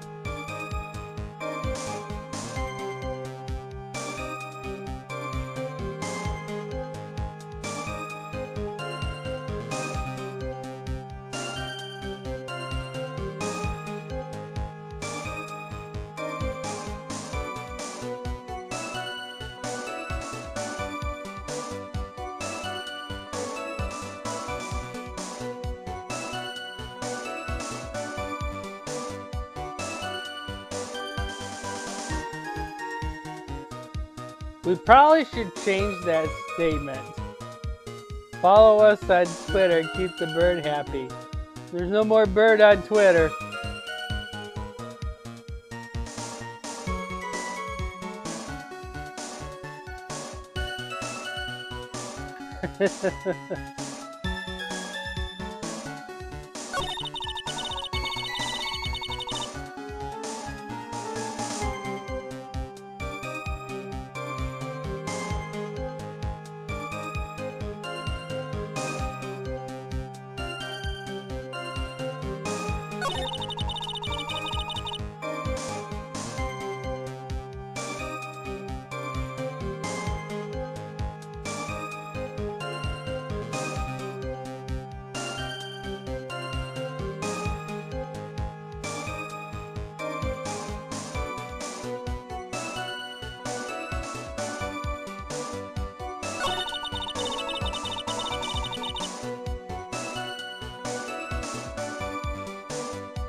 Now I gotta figure out the piece of evidence.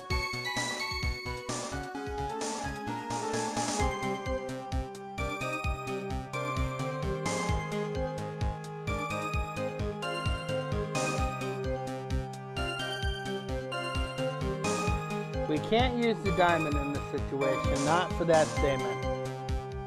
Because, read what it says. That's when Mr. Falls tried to kidnap me by shoving me off the bridge from behind.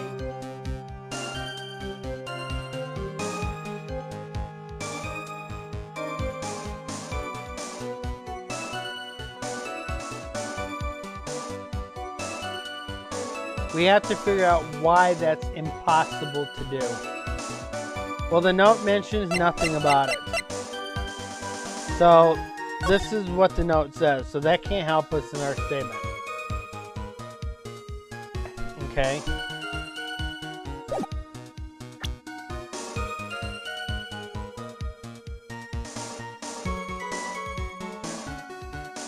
So you have to think about why that's impossible.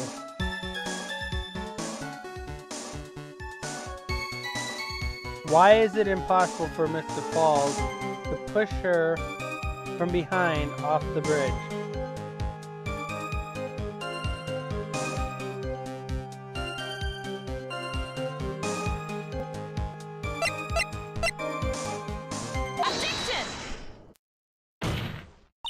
You say that Mr. Falls pushed you into the Eagle River? However, that's hard to believe. But it's true. I felt a push on my back. I'm certain of it. It was Mr. Falls. I'm sorry. I guess I wasn't clear enough. I should have said that's hard to believe. I shouldn't have said that's hard to believe. I should have said that's impossible. Impossible? I asked that the court recall the condition of Dusky Bridge now and 5 years ago. The bridge hasn't changed one bit in the last 5 years. If someone had pushed you from behind, as you have claimed, instead of being carried away by the river, you would have been smashed by the bedrock below. A massive certain death.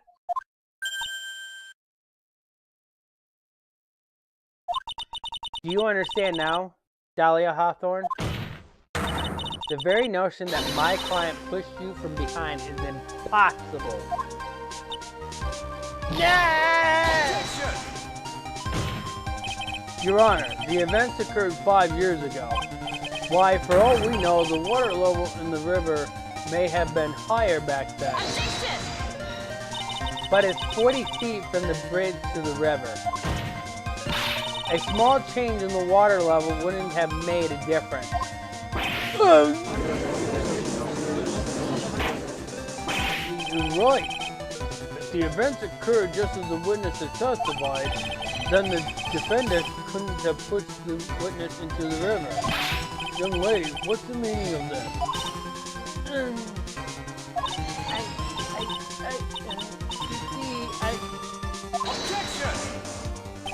Just a moment, Your Honor.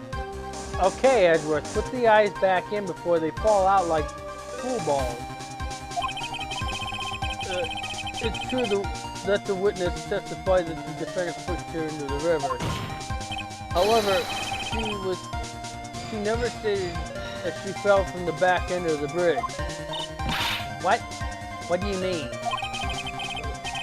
After being shot in the arm, it's plausible that Mr. Falls panicked. Therefore, he could have unwillingly pushed her off to the side of the bridge.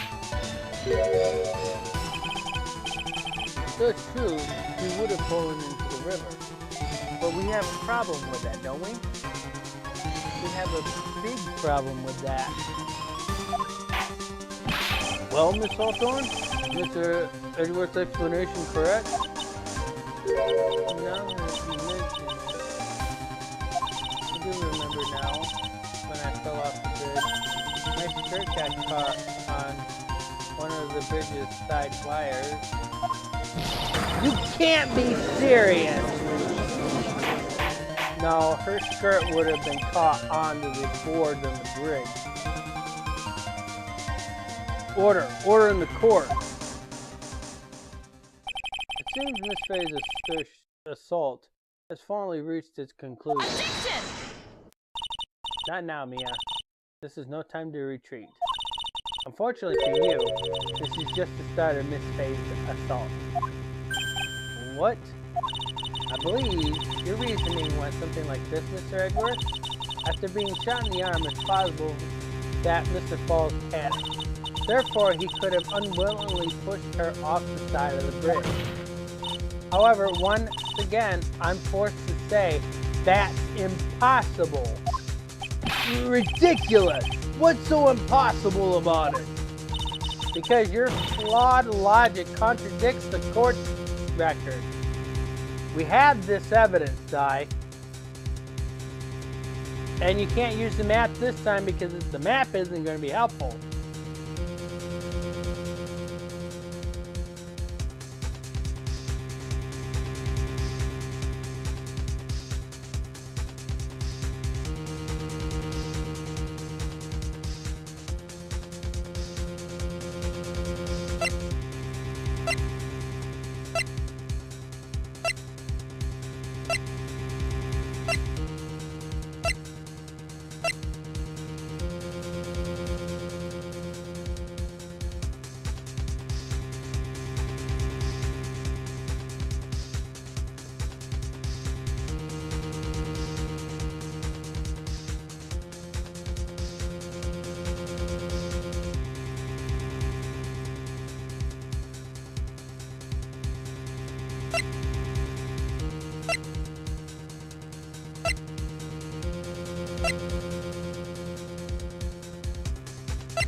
Oh, this isn't going to help you. This is only going to tell you the time the victim died and how she died.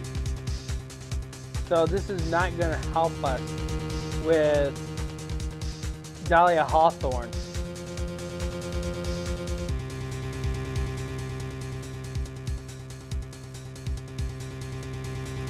Autopsy report is a report on the dead body.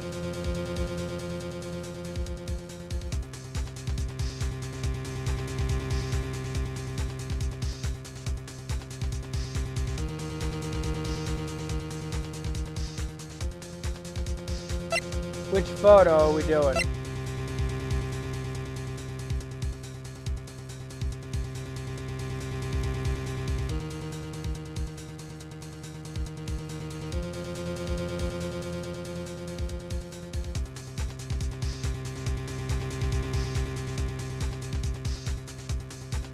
The trunk isn't going to show the bridge.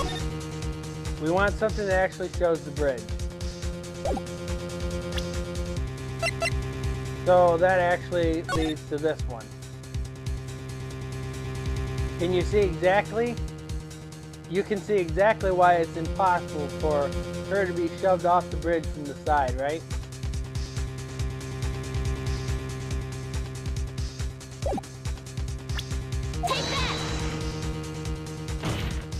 Your Honor, all of the answers are right here in this photo. Take a look at the wires supporting both sides of the bridge. They extend up to about 5 feet off the ground. It would be impossible to push someone off from here. No!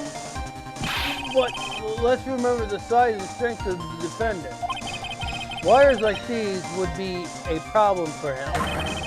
He could have easily picked up a 14-year-old girl and throw her over. So young and already so forgetful, Mr. Edwards. Mr. Falls had been shot in the right arm. Oh. And more importantly, Dahlia Hawthorne had her gun trained on him at point-blank range. Ugh.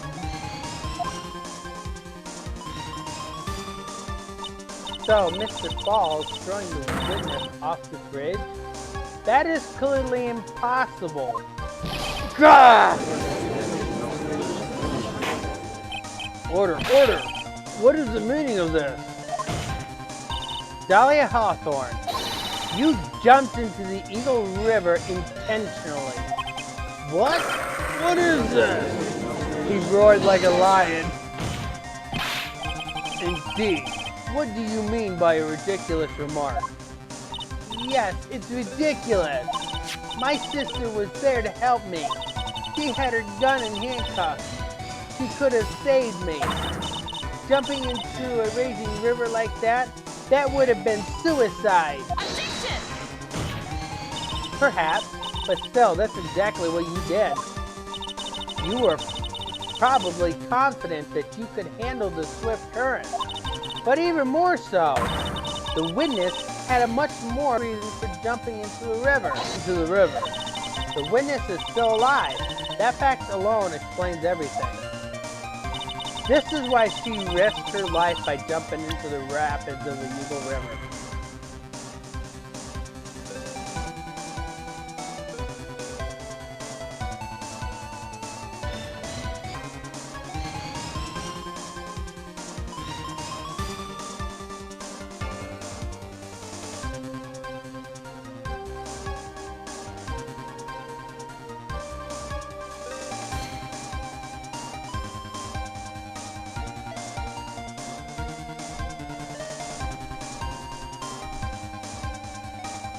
What do you mean, what happened?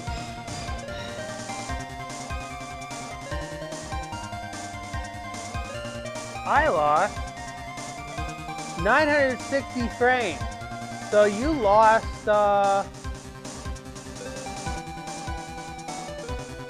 yeah, we must have lost a little bit of internet. Okay, so you missed.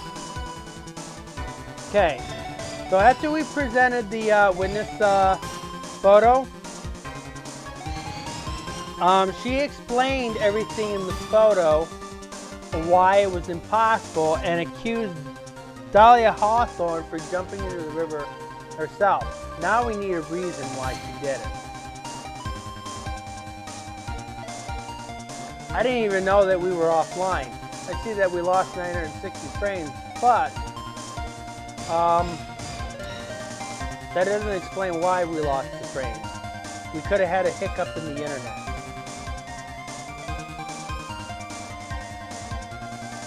Because I didn't see our internet go down. Could also have been Restream as well, having a little hiccup too. So now we're at this point. So you missed all of that part where, and Andy should have probably let me know that we weren't running.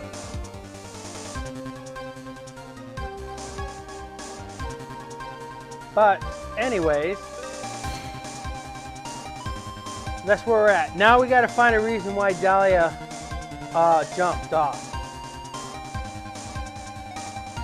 It was for a second. How much did you miss? Not much?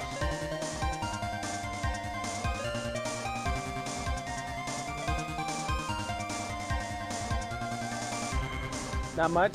So you did get a chance to see everything that she was stating. Okay. Yeah, I see that we lost 960 frames, but a lot of times I see that YouTube throttles my streams a lot, and I don't see any frame drops on my end. YouTube just likes to keep the stream in buffer mode. That's what happened with the football game. Some of you guys probably didn't notice it, but if you did, say something, because that tells me that YouTube is playing with my stream. So, what to pick?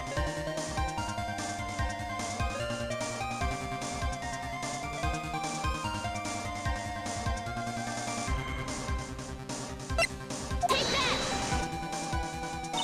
5 years ago, something else disappeared along with Dahlia Hawthorne that day. The item that Valerie brought up to the mountain with her, the $2 million diamond. Ah! No! It can't be! Yes, Dahlia had it all planned from the very beginning. The $2 million, she was going to keep it all for herself. She forced Mr. Falls to help her fake the kidnapping.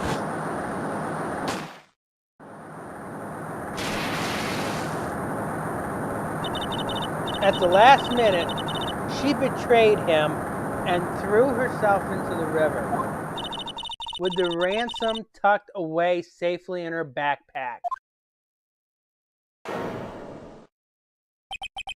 Why, that's simply ridiculous! Order. Your Honor, 5 years ago, the witness was only 14 years old. Do you really think a 14-year-old is capable of such a demonic plan? This woman is a demon. And there is one more person who helped make a demon out of her. Her sister, Valerie Hawthorne. You mean the victim was involved in the kidnapping plot as well? Objection! But she was a detective then. You're saying she participated in her sister's kidnapping? Precisely. I'm sure that it weighed heavily on her conscience for the past 5 years. This is the sole reason behind the victim's murder. On the day of the murder, after receiving the phone call from Mr. Falls, Valerie called her sister Dahlia. And then she told her what she was planning to do. Planning to do? She was going to tell the whole truth, as she wrote in her note. That is what sealed Valerie Hawthorne's fate. That is why you hatched your demonic plan to kill two birds with one stone. A plan that would ensure neither of your accomplices to the kidnapping was caught. And that is why you killed your sister, Valerie Hawthorne.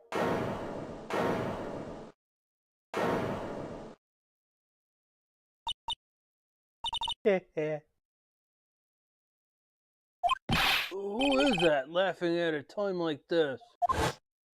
Forgive me. Just hilarious. Goodness, is that you? You amuse me, woman. Miss Mia Fey. You can certainly weave an exciting tale. Naturally, you have the evidence to back it up, don't you? Evidence? Evidence that I planned the kidnapping, of course. That at 14 I plotted it with Mr. Falls and my sister. Well, one more thing. What happened to the $2 million diamond? You can't provide evidence to at least show that. What was for? I don't know. What a joke. You, Miss Faye? Are you stupid or something?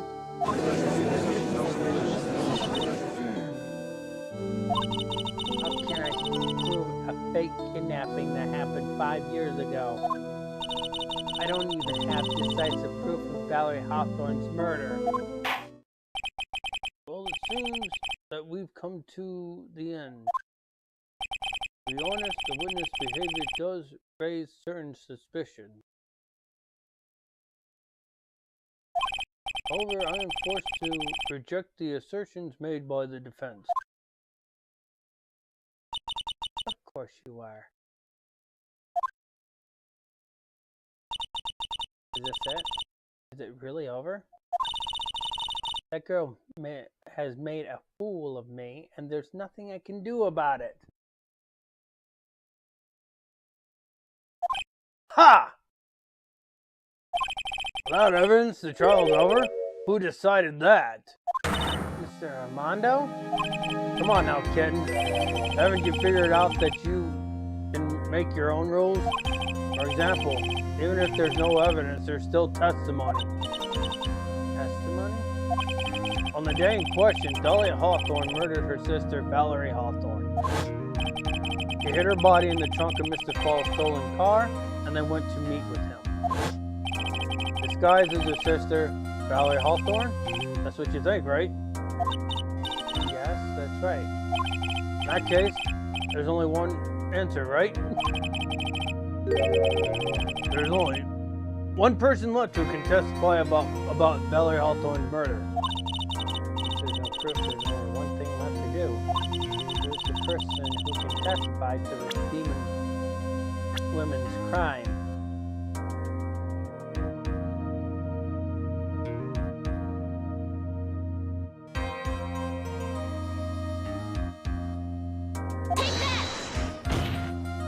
Your Honor, the defense wishes to call a new witness. A new witness? Yes. We would like to hear the testimony of Terry Falls. The defendant? There's only one person that can shed any further light on the situation. Only one person that knows what Dahlia's role in the kidnapping was. Only one person that can say whether the person in the photo is Valerie Hawthorne, or whether it was in fact her younger sister Dahlia disguised as her. There's only one person who can solve the riddle once and for all, and that person is Terry Falls. Well, Mr. Edgeworth, what is your take on this?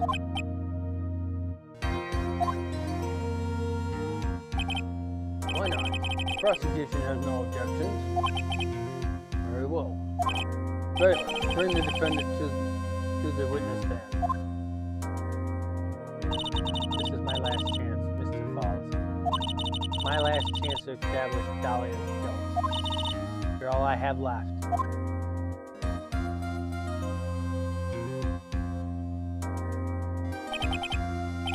Defendant, you heard everything that's been said up to this point, yes? I don't believe it. No way. Dahlia died 5 years ago. Valerie betrayed me. Mr. Falls, I don't know what she said to you 5 years ago, but one thing is clear. Dahlia is very much alive, and you were used for $2 million. That's not true. Mr. Falls, There's only one question I want to answer. 2 years ago on Dusky Bridge, who did you meet?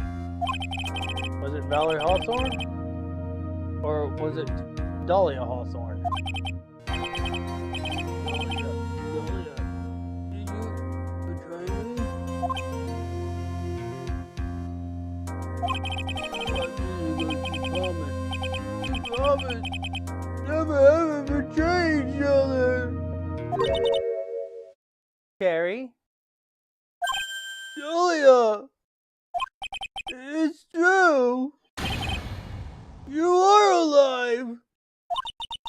you don't trust me anymore? That makes me sad.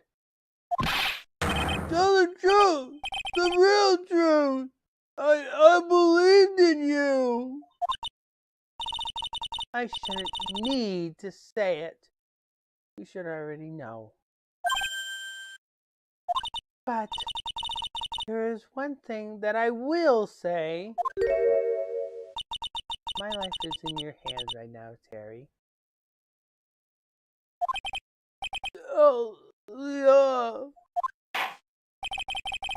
I will allow Mr. Falls to testify once and only once. Only Mr. Falls, yours will be the final testimony in this trial.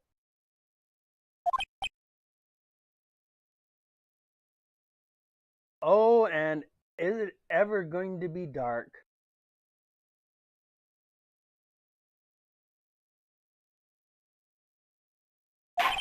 Witness. Yeah, I'm sorry, I apologize. Water, please, water. Huh? I can't do it, need water. Ha! Oh, well, I guess it'll have to be my coffee instead. At least it'll match the way he's probably feeling right now. Darker and bitter than hell itself.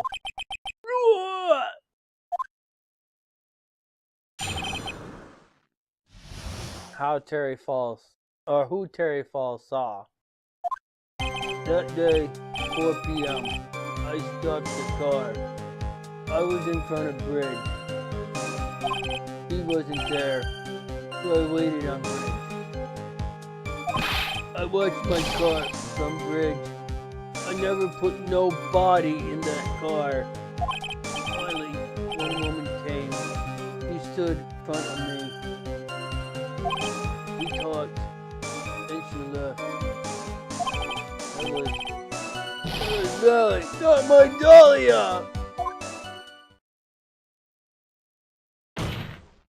Mr. Falls, you're covering for her. Do you think she would do the same to you? That's enough, Miss Faye. His last statement was a fitting way to end the final testimony of the trial. Well then, Miss Faye, please proceed with your cross-examination. Is this how you want it to end, Mr. Falls? Another guilty verdict to go along with your death sentence? There's only one person who can stop it. You, kitten. I think. Are you ready for this testimony, Di? As I said, this is going to be the last one. Okay. Brace yourself. I know, me saying that is probably getting you worried.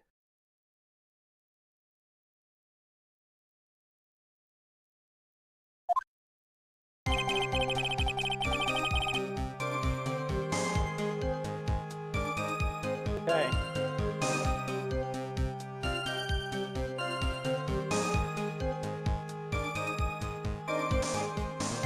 Hold it!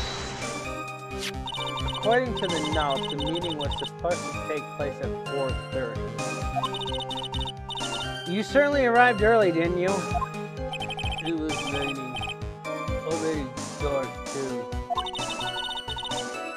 You waited on the bridge for 30 minutes? Mr. Falls? New mountain.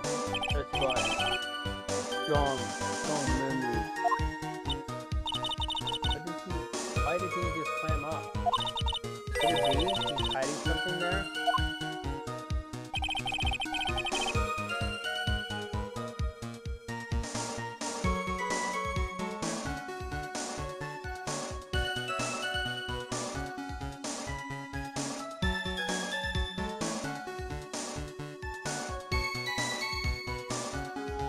Hold it! You were quite early, so you waited on the bridge, correct?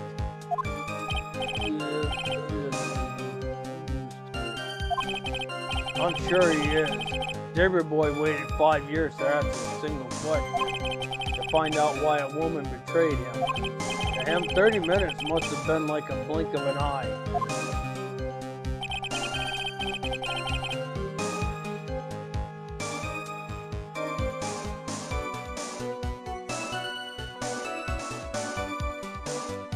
Hold it! You were watching the car? The bridge. Other side is broken. Nobody can come from there. So I was watching cars. What else were you expecting him to do?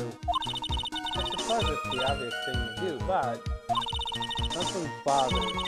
I'm getting that feeling, a contradiction. I wonder what's on the other side of the bridge anyway. No one lives there.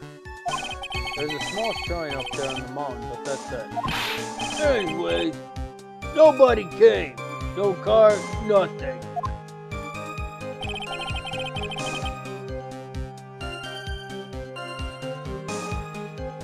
It's sad that he's got barbed wire scars on his face.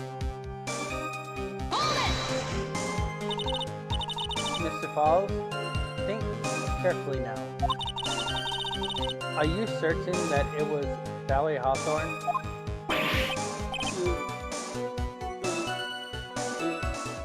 I never lie. It's the truth. It was Valerie. I remember her face. Wait a minute. If you had remembered her face, then why did you make her wear a scarf as identification? I did a little lie. But the woman I met, she was different from woman standing here now. She was different. It was Valerie.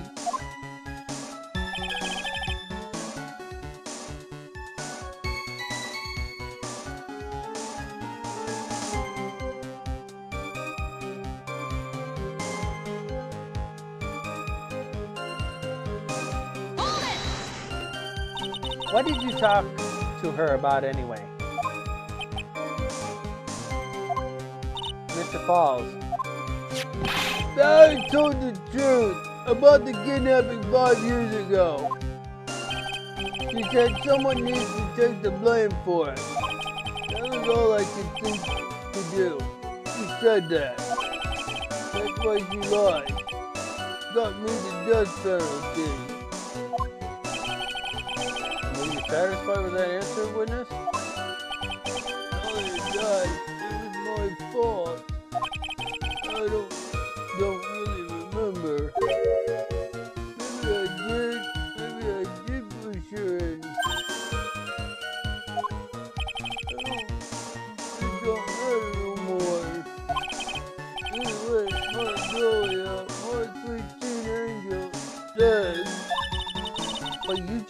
saw that she isn't dead. The road dropped me on the bridge. Nothing left to live for.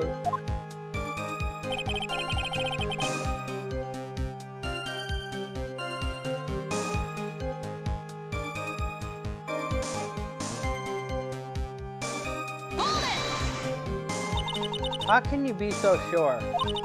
It was raining at the time, and sunset that day was at 5 o'clock. It would have already been pretty dark on the mountain at 4:30.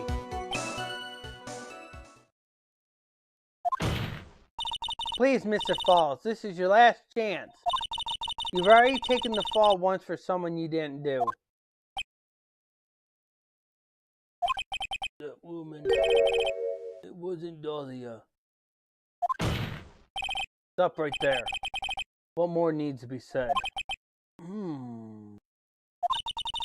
Even if it means the death penalty, even if it means taking the blame for murder, you'll still do whatever is necessary to protect her, won't you, Mr. Falls? I know it's obvious, but he's clearly lying.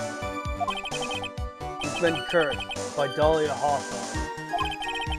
He'll probably go to his grave still believing in her.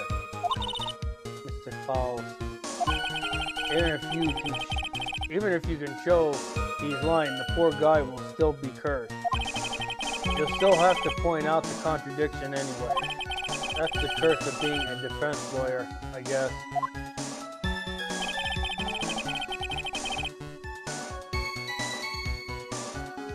this testimony is actually quite easy.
Oh.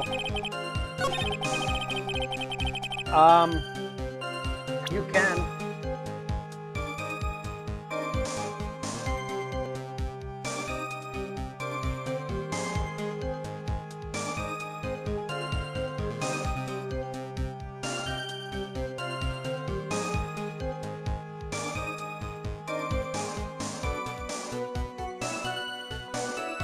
Which photo?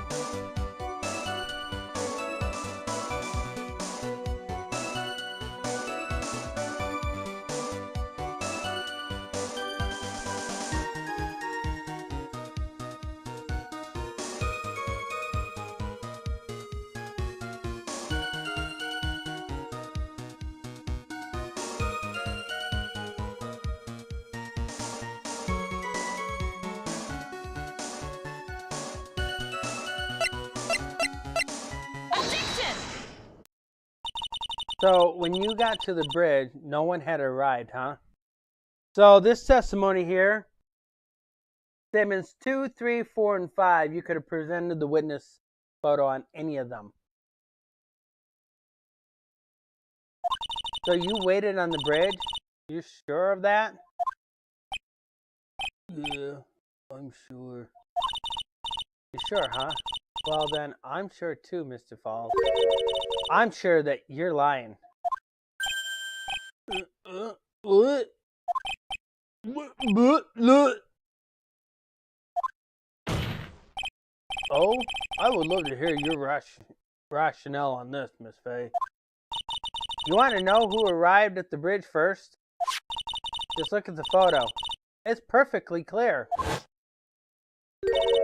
Obviously, the person that came first would be the one at the end of the bridge, right? But that's the victim at the edge of the bridge. Precisely is my point. In other words, Mr. Falls, you must have arrived at the bridge after she did.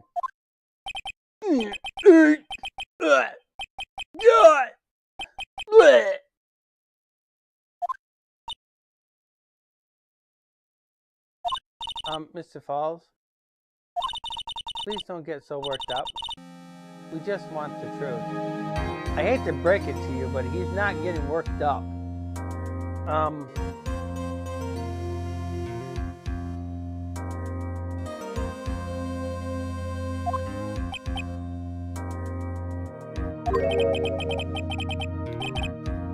got there around 4 o'clock.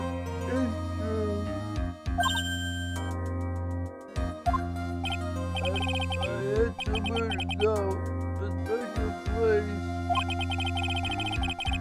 Did you go to this special place before you went to the bridge? Yeah. It's a little temple about 15 minutes from the bridge. 5 years ago, me and Dahlia promised each other before wouldn't betray each other. She brought a memento to represent our love. Memento? 5 years ago, I hid it under the base of the tree there. It's a special memory for me. This is it. This is what I want to get. This little bottle on a necklace is your memento? Quite charming, but it looks empty. Your Honor, you heard what my client said. He arrived at the scene at 4 o'clock, but he then left his car unattended and walked away. He was gone for approximately 30 minutes. With that much time, Dahlia Hawthorne could have easily hidden the body in the trunk of his car. No! Indeed, there certainly was enough time for it. I've still got a chance. Mr. Falls, there's no mistaking it.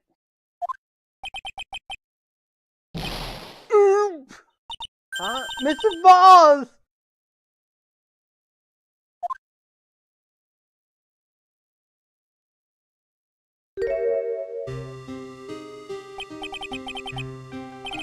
That's enough. Please.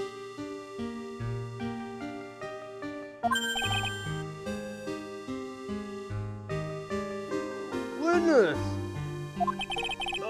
I promised her 5 years ago. If it ever happens that we can't trust each other no more, then we're supposed to drink bottle. No, stop the trial! Your Honor! We need a recess! I was stupid. Couldn't keep promise. So I did it. I drank this. No, we're so close! Just a little more! I was going to prove your innocence! No, don't want that. Don't trust yourself. Maybe kill again. Kill sweet Dahlia again. Mr. Falls! Mr. Armando, thanks for the coffee. Mr. Falls!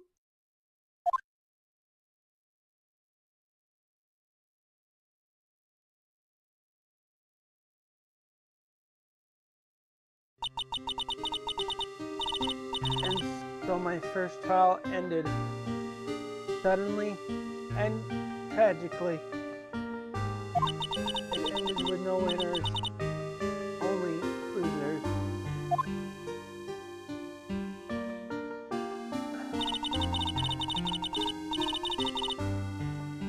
I ended up with a wound that cut me so deep into my soul, I thought it'd never heal. I'm sure it was the same for the young prosecutor as well.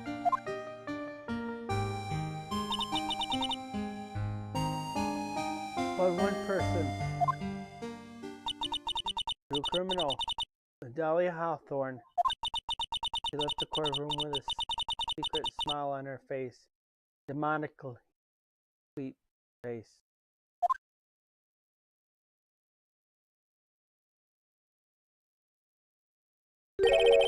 Unforgivable. That witch. Mr. Armando, We were so close to the truth. It was right there in front of us. You were just a little too soft, kitten. it's my fault. It's all my fault that Mr. Falls killed himself. Don't cry, kitten. You're going to make my coffee all salty. I knew it. I knew I wasn't cut out for this. Mia. Don't you get it? You can't cry yet.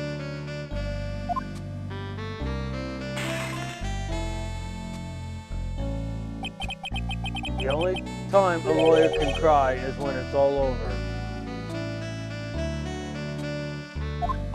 Mr. Armando.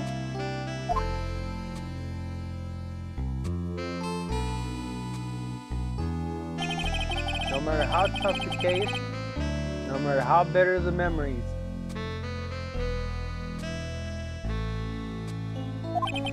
they always fade over time. Then you file them away and eventually forget them.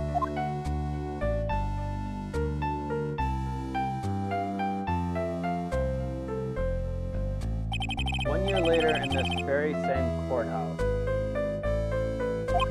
I myself got wrapped up in that case.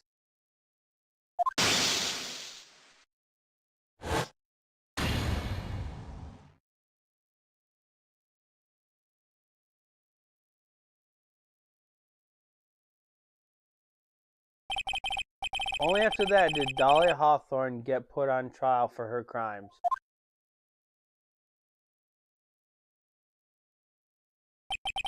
The verdict that was ultimately handed down to her was guilty, of course. Naturally, when the verdict was read, she had a perfect, angelic smile on her face.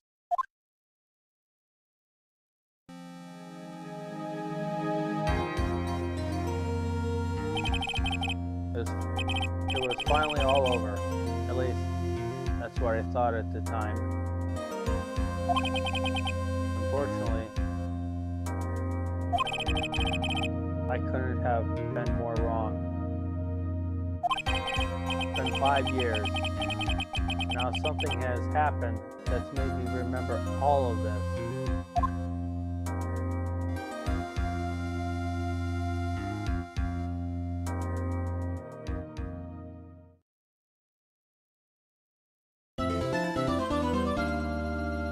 Okay. So,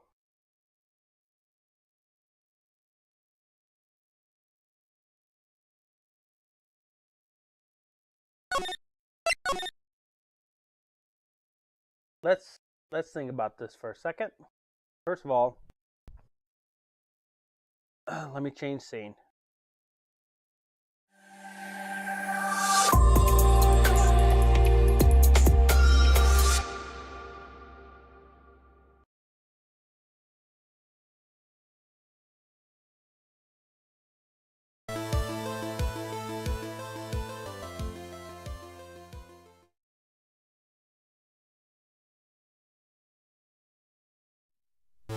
Okay.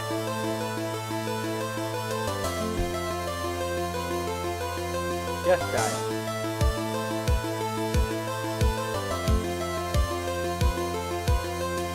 I told you it was a little dark. That part of the trial was. Yes, that was dark.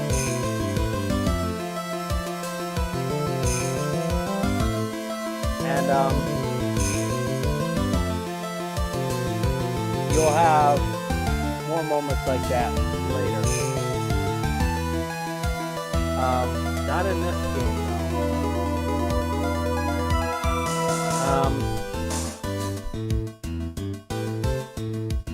There will be other Ace Attorney games where it gets about that dark.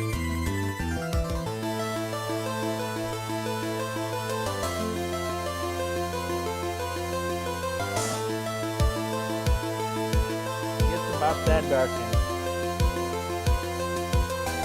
in other Ace Attorney games. But yes, that was pretty dark. He literally died in the courtroom.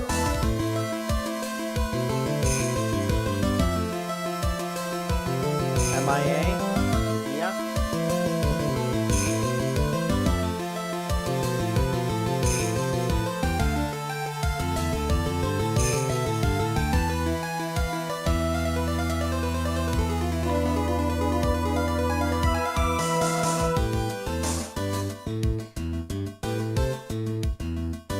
Well, you'll find out that the Ace Attorney games all have like this little dark path, okay? But both of Mia's cases will tie up into Bridge to the Turnabout, which is the next case, which is the last case, and I'm going to be at it for about a month, at least a month. So. Yeah, we're almost at the end of this game. Then we're going to move on to Miles Edwards, which I don't have the Switch version of. I have to rely on emulation for it. So, I do have the hard copies, but I don't have anything to connect those to the computer. You have to mod the DS or the 3DS because the 3DS cannot play DS. Yes, it can. Except for one. Prosecutor's Path cannot be played on the 3DS. So I would still have to have a modded DS to play that one. But I got an emulator. I can play both of those and stream them off the emulator.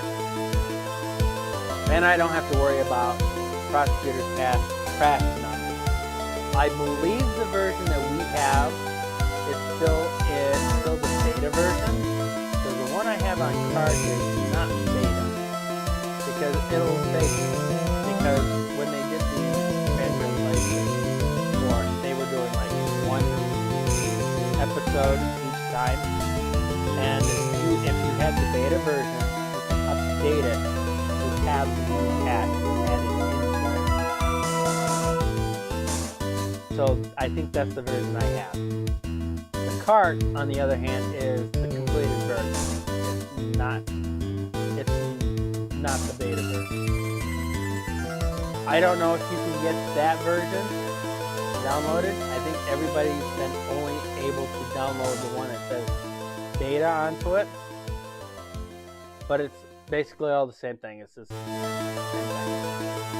So yeah, that case ended pretty dark. It is related to Bridge to the Turnabout, which I said in the past, this is my favorite case out of all the Ace Attorney cases that I have done. Out of all the Ace Attorney games, Bridge to the Turnabout is my favorite.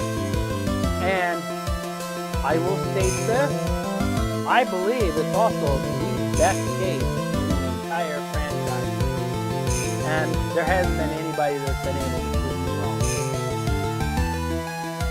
Matter of fact, people will have their opinions on other cases and say this is the best, but nobody can go back and say that there's something wrong with Bridges' Turnabout.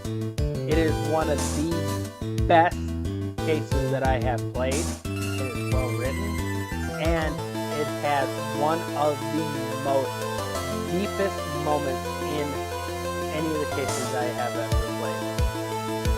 It does not play like Rise from the Ashes. You don't have to worry about that. It is the first time it's done whatever it did in any of the Ace Attorney games, and it doesn't revisit it.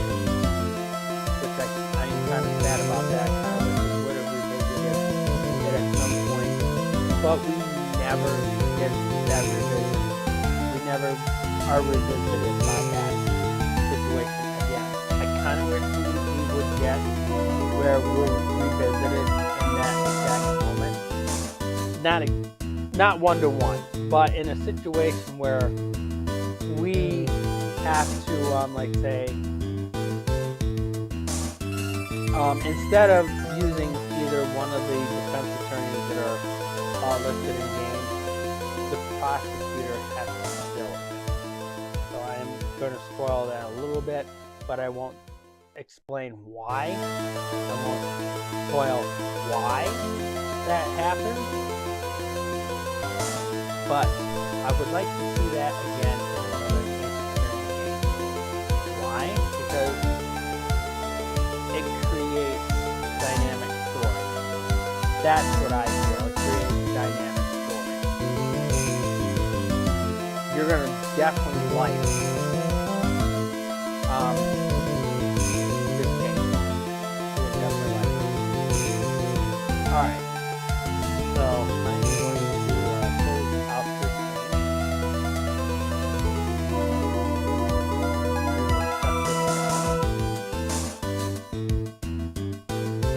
And then I will change the channel on TV.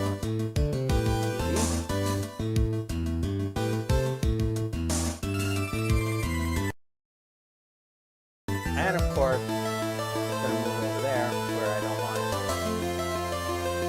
So, be prepared for a little breeze.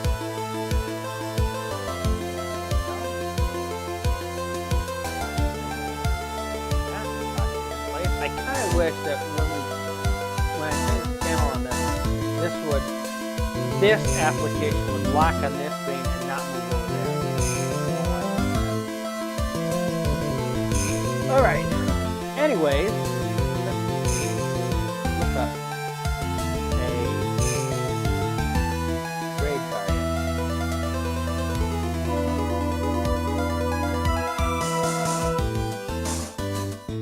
I have a few things I gotta reschedule. I don't know why my Super Mario World is up here, why it's still listed there. I don't have anything scheduled for Super Mario World. Okie dokie. So, let's see who we got.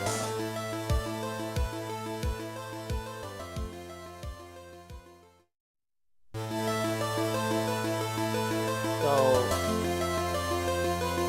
who are we going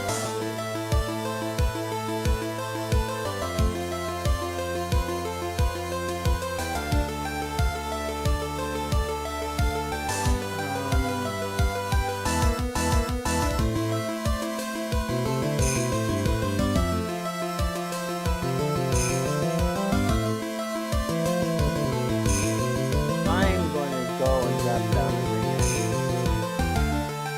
Okay, so we're going to I kind of wish Andy would actually do it.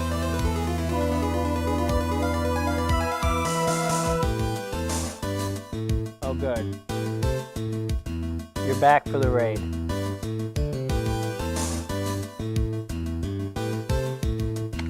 Okay, we're going to raid Raynex. Raynex, do not be mean to Raynex like you were one other time. I won't tolerate it. I don't tolerate when you being mean to Die. I don't tolerate you being mean to anybody on the staff. I don't like it when you're arguing about what you have to do tonight, so make sure you're there at the Discord stream afterwards. You got me?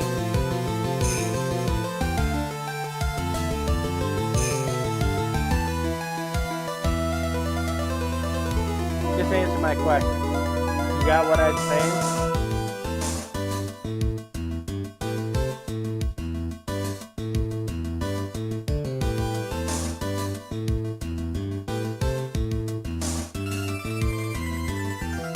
Yes? No? Answer it.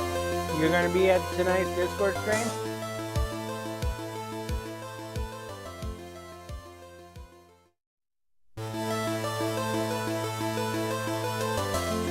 Okay, no answer.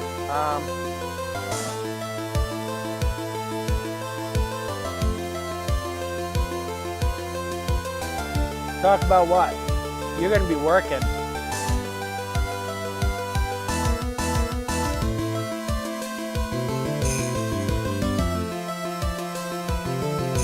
Good.